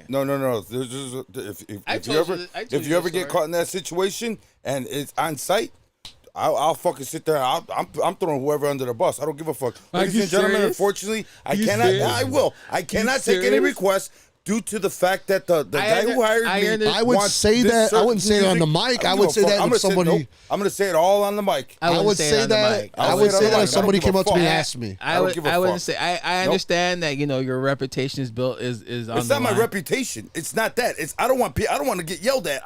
Fuck my reputation. Nobody's going to remember your name. Everybody's going to fucking sit there and yell at you that night of, what do you mean? And this party sucks because this music sucks. I don't want to hear that. Yeah. That's a kick in the nuts for me, bro. So I'm gonna turn around and I'm gonna Al, fuck. Hey, No, hey, no, wait. no. So why'd you take that booking? This was at the last minute.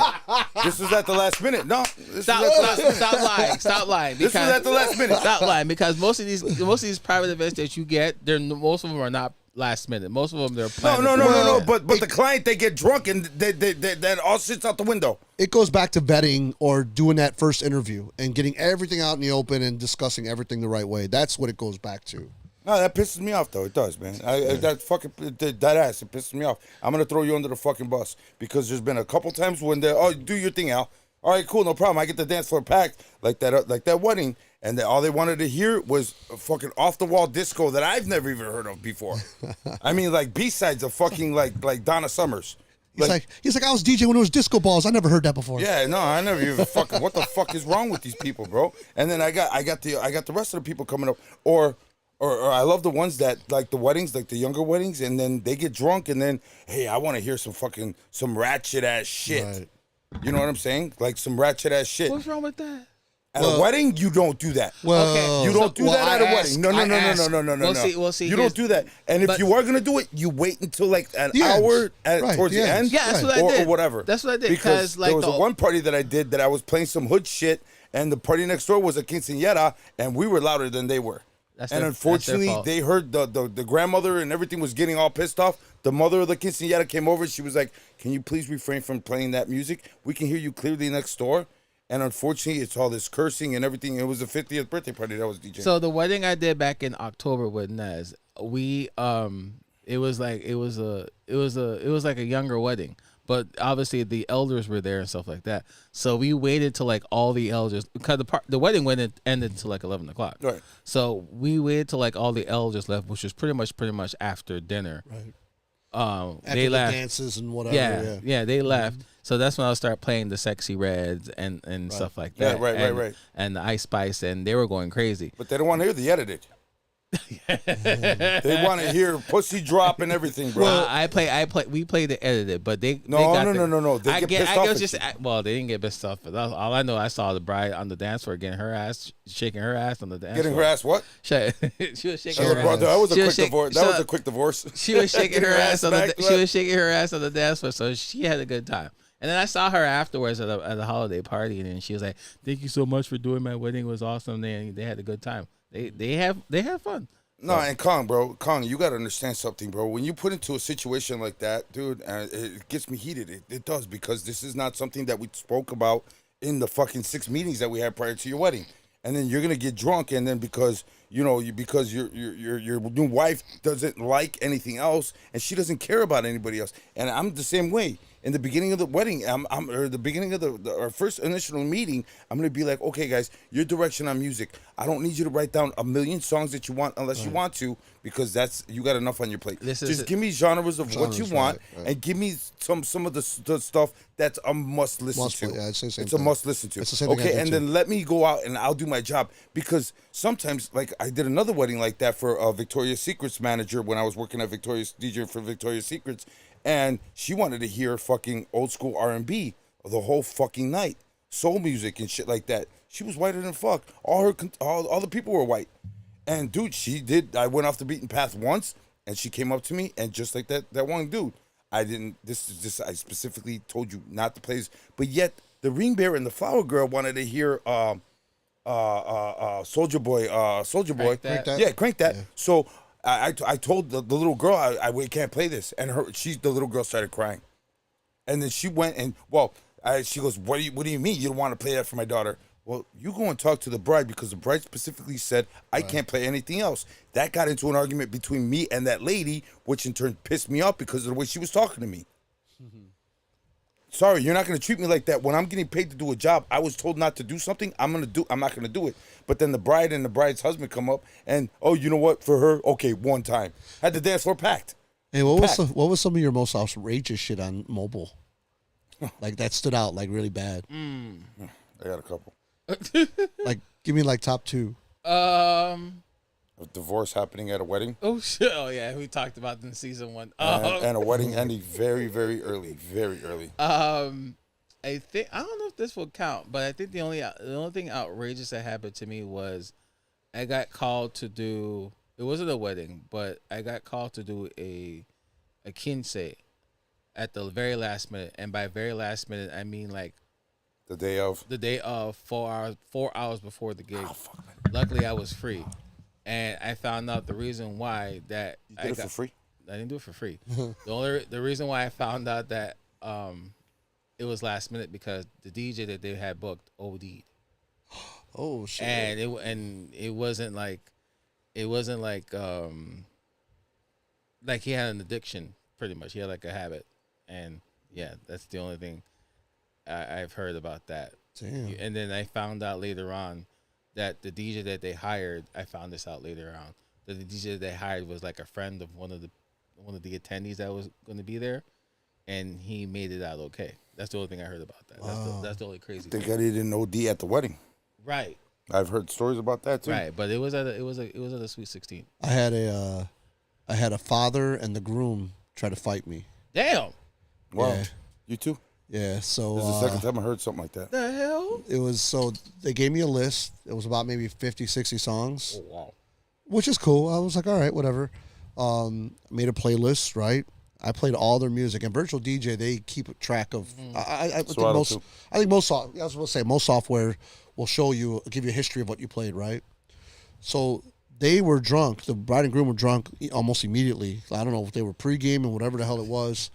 So at the end of the night, so usually I do my 50% deposit right ahead of time, and then they have to pay me the rest, the balance before the end of the gig. So the groom came out to me all drunk. He's like, "Man, you didn't play one of the songs that we asked you to play." And I said, "Come here, look it." I show him my laptop. I'm like, "Look it. You see all these red checks?" I go, "That's every song that I played of yours that you asked me to play." I go, "I get it." I go, you know, when you're having fun and you're talking with people, it's hard to, listen to music or whatever. He's like, "Fuck that. I'm not paying you." And I'm like, "Oh," I said, "You're paying me, dude." I go, "I'm not leaving this place, and neither are you until you pay me." So then the father comes over and he's like, "What's wrong?"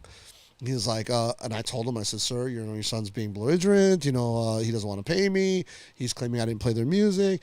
And he says, "You didn't play your music. You didn't play his music." And I'm like, "Look at sir." And he was sober, like he wasn't drunk. So I showed him, I go, "Sir, look at, see all these check marks? These are all the songs they gave me. I played every one. The red check, that means I played them." I go, sometimes, when you're caught up in the moment, you don't hear it, Correct.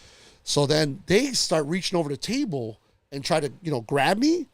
So I had to grab my laptop because my laptop was right there. I grabbed my laptop, I backed up, and then the rest of the stupid, because I guess they all saw the commotion. So the rest of the family starts coming up, and so this was the groom's side of the family starting to fight. The bride's side of the family comes over, is like, "What's going on?" Blah blah blah. And I explained to them, and they're like, so they calm things down. The bride side of the family pays me, right?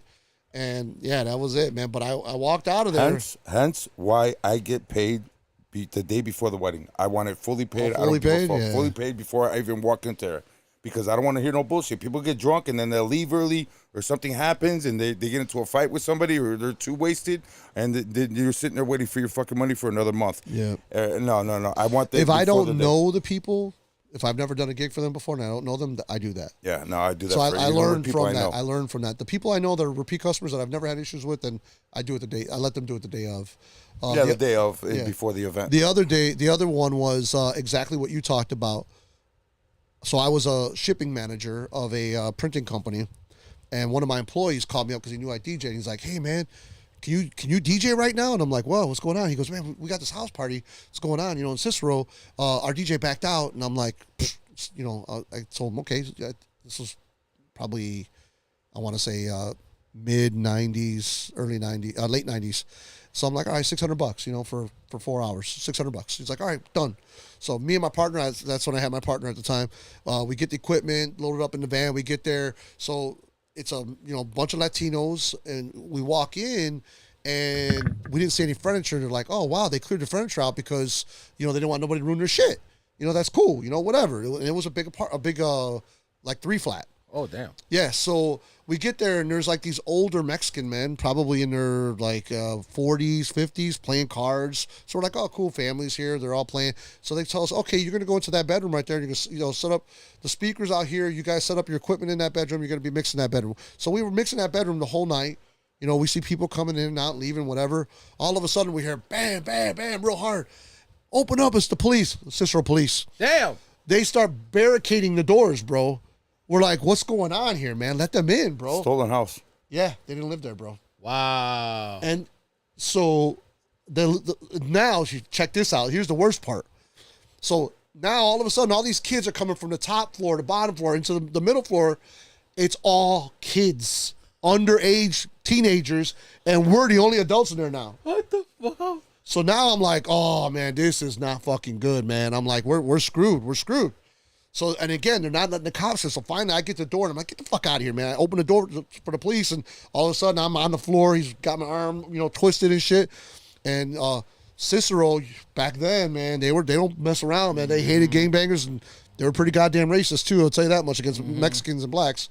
So bunch of white cops and they're like, oh my God, you're over here DJing parties for gangbangers and blah, blah, blah. And I'm like, dude, we didn't know this was a gangbanger party. We thought it was a family party. There was adults here. Well, you didn't ID these people or whatever. I go, DJs don't ID. Right. We don't ask for IDs for our customers, like to prove they live here. We don't do that. I go, have you ever hired a DJ? Did they ever ask you for your ID? I'm like, no. Oh, you're being a smart ass. So long story short, me and my DJ buddy, I'm like, we're fucked, dude. We're going to be contributing to minors, whatever, blah, blah, blah. So, I mean, these cops are beating the shit out of these teenagers, bro. I mean, remember Tequila, the stupid beer? Yeah. The cops are like, you idiots are drinking this Tequila. You should be arrested just for that. And he threw the bottle against the wall, and the glass splattered and fucking hit a kid in the face, cut his face, everything, man. Another guy did a Sparta kick in one of the kids' chests. I'm like, oh, my God, man. So they get everyone into the paddy wagons, and we're the last ones in there. The captain comes in. He's like, what's going on, man? Why are you guys DJing gangbanger parties? And we're like, officer, we got called at the last minute. There was adults here when we got here. We thought it was a family party. I said, did we think it was odd there was no furniture? Yes, but we thought it's because they didn't want no one ruining their shit. Right. So the cop's like, all right, you know what? This is what we're going to do. So they took my equipment. Yeah, they took all of our equipment. They said, we're going to hold this for the court date. So they held our equipment for a month, man. I had to pay $1,000 to get that fucking equipment back. Damn. Yeah. Yeah, and he told me, he's like, we don't want you. He goes, where's your business license or your permit or whatever for DJing? And I go, officer, I didn't know I needed a permit in Cicero. We don't need one in Chicago. Right. He's like, no, you need a permit if you're going to DJ here in Cicero, whatever, blah, blah, blah. And I never took a booking in Cicero, another private, like, home or yard party in Cicero ever again, dude. I stayed the fuck out of there when it came to private gigs. Nathan Scott and Herb Roman. What up, guys? What's going on, Harv? Wow. Oh, shit, Harv Roman. Right. CIC, man. baby. Yep. What is your damn? That's great. Yeah, dude. I was gonna Been there, done that. I was gonna ask this question, but I think this house party says it all. We should put them both together and just make her write a book. I got a couple of them. What's your DJ's worst fear? But I think I've heard that one. To be honest, somebody stealing my equipment. Okay. Cicero cops. Yeah. No. Like, have you ever thought about, like, someone books you and, like, you're there with all your equipment? That's the perfect opportunity to rob someone. Like, you got all your equipment packed Well, in thanks the car. for putting that idea out there, bro. Appreciate it. That's my worst. I think that's my worst fear. All right. I didn't mean to instill that into you, bro. No, dude. 38 years, bro. I've seen some shit. Yeah. I've seen some shit. That's why I have a concealed carry, baby. Oh. All right. Who would you like to see on the Industry DJs podcast in the future? Oh, DJ Kong for sure. Yeah, we got. And I don't know why. I don't know why. You mixed it up many times, man. Alex, that's your job, dude. That's your brother, bro. Hold on, He's cool as fuck. He's cool as fuck. Yeah, but I asked you I asked you about him a while ago. I said, "What's up? Why won't Kong come on the show?" And you were like, "I haven't asked him yet." Kong, this is your boy's fault. That's your boy. Yeah. I asked him about you, bro. Right now, so that's fucked up, Kong. That's your boy. Shut up. I'll reach out to See, Kong. look at him. Look, you ever seen a black man blush? Shut up. I could tell you there's some other guys that are older, like, and they bring a different perspective because they started mixing in the 70s like you did, bro. No, I'm just joking. Smooth Smoke and Sam, I Wow. mean, they've been around for We ages. saw him at daytime. Yep. Yeah, I mean, he can, like, if you ever wanted any questions about mixing back in the late 70s and early 80s, he could definitely give some insight to that, man. And he's been around for, I want to say he's been mixing for over 40 years, dude, because he's almost 60. Yeah, I'm waiting for Herb to hit me back. Let me know. Yeah, Tina was crazy. supposed to bring him back, bring him on the show. Yeah. Herb, I would love to have Herb up here. Hey, it's not fun. Kong, it's not funny, bro. This is not funny, Kong. Even QMM, that's another good guy. Yeah, QMM. Yep. Well, he He's in was there. just down for a little while. I asked him. He was dancing at the fucking show though. At daytime. Yeah, he was getting dancing? down, bro. He was getting down, dog. What? He lost some weight, bro. He looks good. He looks good. I told him to let me know when he's ready. I don't think I've ever seen him dance. He's got to talk to his manager stuff though. A couple more questions. Who is your Mount Rushmore of DJs? Who's your top 4 DJs? Oh man, you gotta put that out. I always thought Bad Boy Bill, was one of the top guys to come out of Chicago. I think he's one of the first Chicago DJs to go worldwide.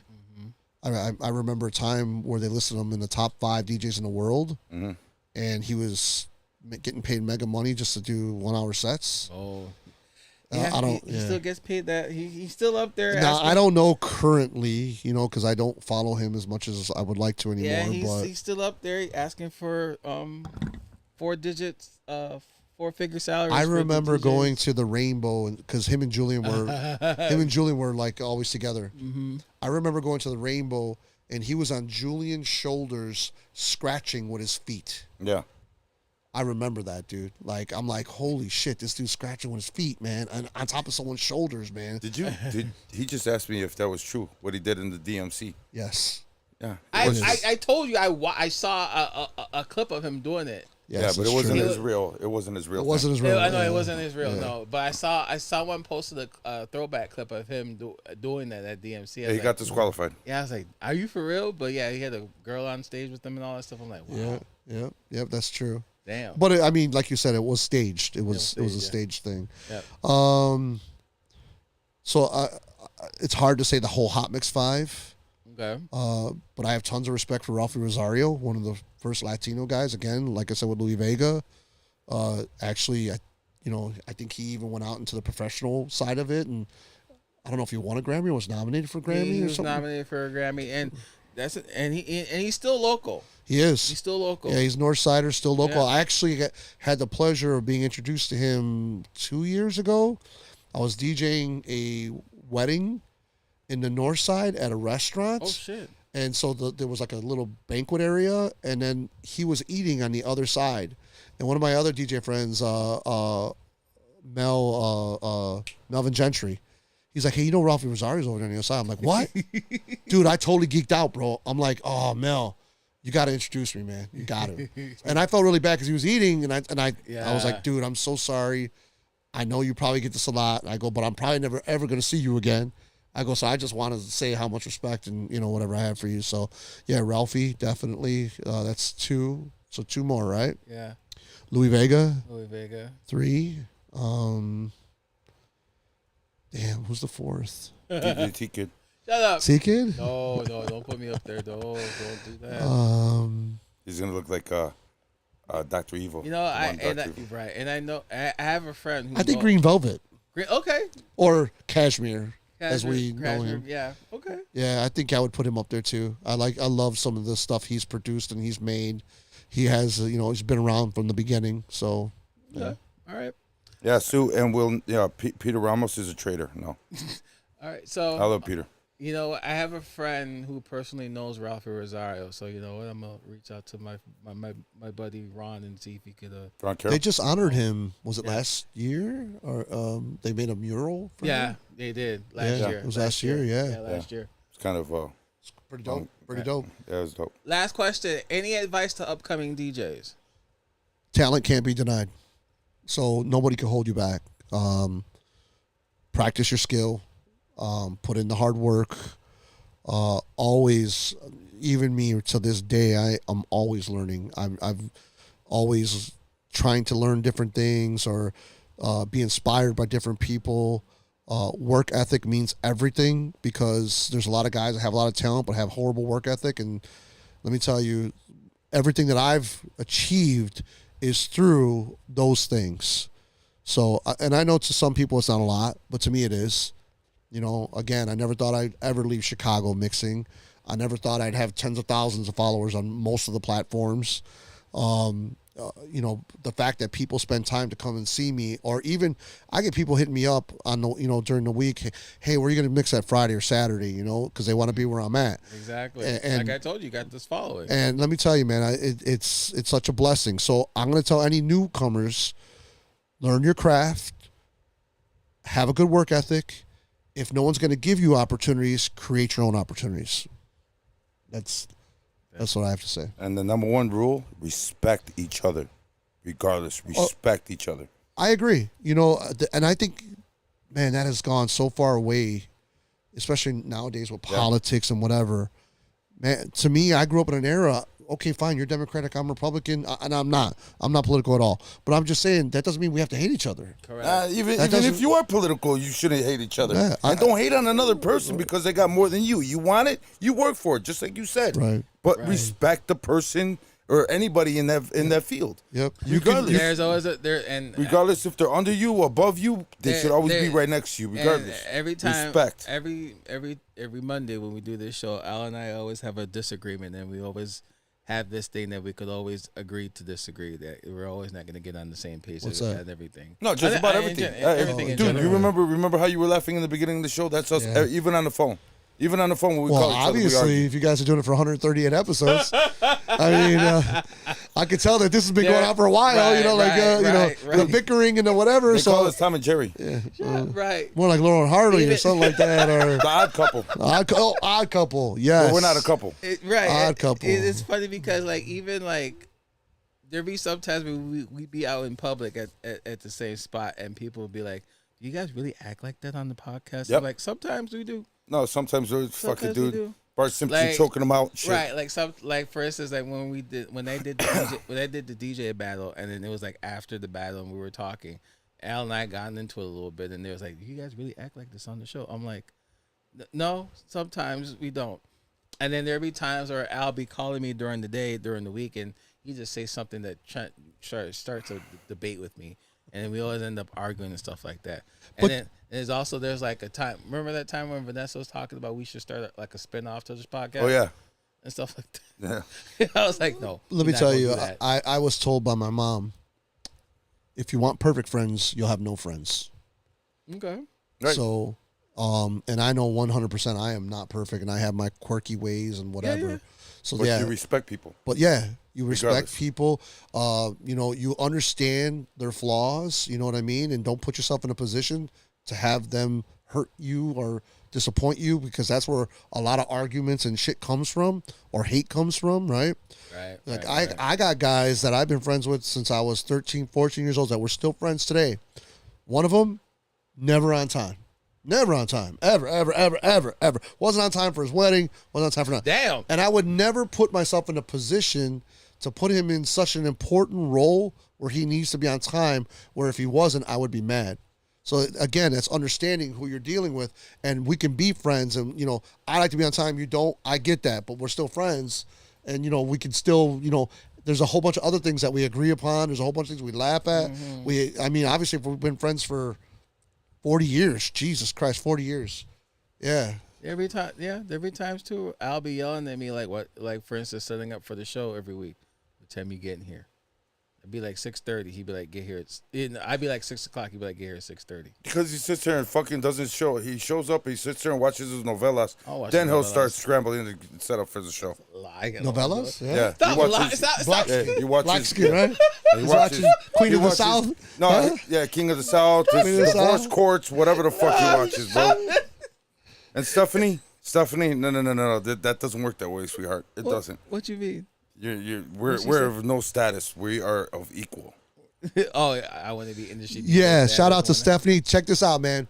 She, again, not only did she expand my horizons musically, not only did she introduced me to people that have been key in my new part of DJing and the second phase of it.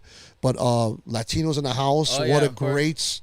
a great organization to get behind. We had Oh, him, yeah, we for had, sure. yeah, we Right? had him on Yeah, the show. we had her. last We year. had him on the show for the first event. Right, you did. And You I did. didn't even know who. I didn't even know Stephanie, and she Yep. just grew on me. Yep, and then now they're doing She's a awesome. podcast, And, so they're And Punk Out. doing a lot of good things. So yeah, definitely support Mm-hmm. Stephanie and Pablo and the Latinos in the house. And it's funny too because I never met Stephanie until we until we had her on the show. And then I remember when I went to the first daytime that Dave C had the Underground had last year. I got her on video dancing with her cousin, and I didn't even know that was Stephanie until after we had her on the show. I'm like, damn, it was Yeah. interesting. Yeah, Pablo Small was world. Pablo was very Stephanie was like the go-getter. You could tell. You could tell. And when they were on the podcast, Punk Out was just he was very chill, and Very I reserved. have very reserved, very.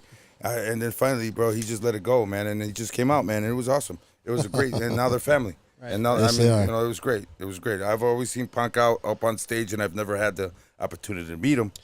And these guys are amazing people. They're amazing. Gino, all these guys that, you know, and we said it in the podcast, in different podcasts. People tend to, well, he's an asshole. Well, you walked up to him when he's got 150 people in front of him all dancing, and you wanted to ask a stupid question or you wanted to be introduced. That's one thing you don't do. You don't go and try to pet a dog when he's eating because you're going to get bit. Right. Wait until they're done and then go and talk to them or whatever. Don't just go up to them and say some shit, and if they're not paying attention to you, you know, you're going to automatically fire at them. Right. You know what I'm saying? Just go up to them because 99% of these guys are amazing fucking people. Yeah. You know what I'm saying? They're great. And you know, people get, I asked him for advice and he didn't answer me. Well, dude, the guy's got fucking 18 events a day, bro. How are you going to fucking try to bash him? You know what I'm saying? Right. And it's not like that, man. So, you know, it's you know, just like I said, respect, talk, and get out there, man. The last thing I want to say before any of this is over is whatever I've said today, it wasn't out of trying to be malicious toward anyone. I wasn't taking shots at anyone. It wasn't directed toward anyone. It's just things that I see or my take on things. And again, that's all subjective because it's coming from me and how I see things, and it could be totally different. It's your I don't opinion. know. Right. I don't know everything, all the circumstances, whatever, but that's just the things I see. So I don't want anyone, if I ever, I was raised to be a real man. If I got a problem with another man or another person, I'm going to tell you up front, I'm not two-faced. I'm not whatever. So, you know, I don't want to walk away from this interview where, oh, Voodoo was talking shit about this, or he was talking about these people or that people or this group. Listen. That's not it. That's not it. And plus, it's Let the not man talking talk. shit. It's not talking shit if it's the truth. If it's truth, it's not shit. So this is my truth. It's my, you know, the things I've seen, my experiences. So again, I'm not taking shots at nobody or throwing shade on nobody or hating on nobody, because let me tell you something. The one thing I'm going to tell any of these young guys or anyone that's starting out or anyone who's trying to get up there, the best karma you can give anyone that's hating on you is success.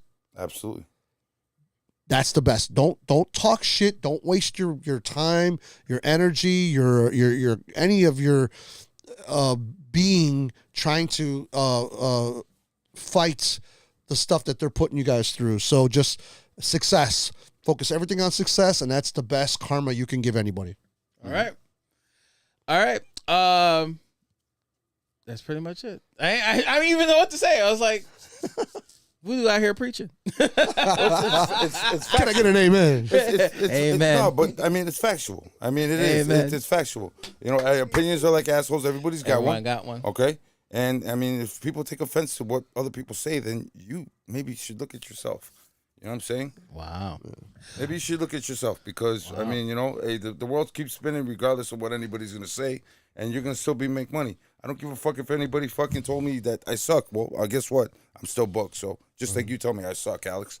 What? and I'm still What? booked. When did I say that? Oh, you subbed me several times. When did I say Sorry, that? don't When get did I all, say don't that? get your booty hole puckered The up. only thing I said about Oh yeah, you always told me I sucked. It's I okay. did not say that. Yep. The only It's thing okay, but I'm still booked. this is Next week on the Odd Couple. This is me This is me being a real man, like Voodoo just talking about, Okay, saying go ahead, about say it. it, say it. The only thing I can say, the only thing I say about your mixing, and we talked about the St. Patrick's Day weekend. I say you out here quick mix a lot. You out here playing 17 songs in like 10 minutes. Okay. That's the only thing I said. 7 more minutes. What? 7 more minutes, and I would have been, That's fine. That's fine. That's the only thing. So that's the only thing I say about your quick mix, and that's it. That's it. I suck. So, you suck. Right. Ooh, we just love-hate relationship thing going on. It's not even. I think at this point it's racial. What? But see, But yeah, It's jealousy. but yeah, It's jealousy because you're more Mexican than him, bro. Yep, absolutely. But yeah, absolutely. this is coming from someone who wouldn't even play like fucking Vicente Fernandez. Oh yeah, you think so? over at Players, Really? unless someone comes up and Really? requests it. Really? It wouldn't be in. Really? It wouldn't be in your. I'll open up my hard drive right now for $1,000, and I guarantee I got more Vicente than you will. Whatever, Al. Whatever. Let's do it. $1,000, ladies we're and not. gentlemen, right We're here. not. I'll put my money on it right now. I'll open up my laptop. I won't touch anything. You can open it up and count how many I have in there. Shay, what's going on, Shay? Voodoo. Shay Butter, what up? Voodoo. $1,000 right now.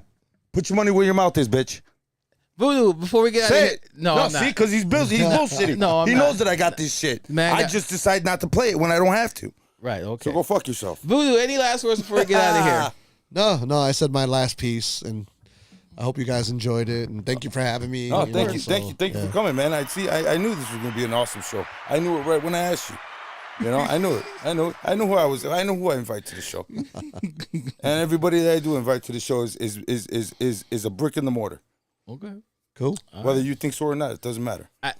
I never said that. I never said you. I'm just saying you in general, people. Oh, okay. See, guilty conscience. Look at this motherfucker. Anyway, Give me my $1,000. I don't have no money for you. You're so gonna be full of counseling. shit. You're gonna I be have- counseling after this. No.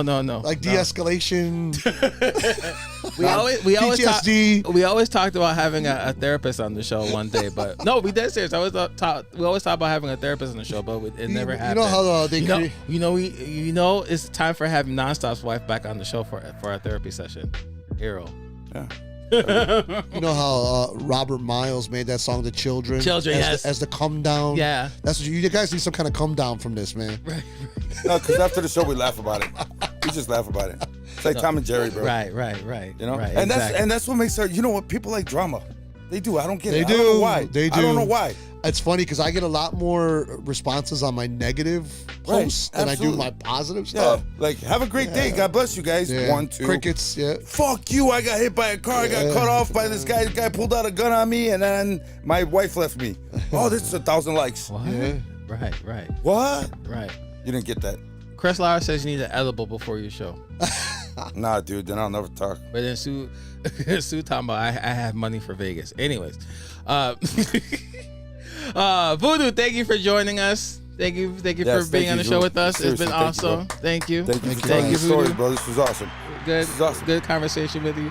And then, like I said, me and Voodoo, we played together at Perception Lab, but I never actually had to sit down and the chance to talk with. No, Well, we you're don't. welcome. Because You're you're always welcome. on You're to the welcome. next place. Yeah, I'm I always gotta on. be. I gotta be somewhere else. Yeah, I'm always on. Yeah, I'm always He's on. always the go. on the run. I'm Yeah. always Guess busy. what? I'm You're always on the go. welcome. Oh, thank you, Al. You're welcome. See, we agree on this. Thank you, Al. You're welcome. All right, guys. Thank you guys for tuning in for the Industry DJs podcast. Again, check us out on your favorite streaming platforms: Apple, Google Podcasts, Amazon Music, Stitcher, and the Anchor app. What? Fuck, I completely forgot, man. My bad. I'm sorry. Check out the page because we have a show coming up too.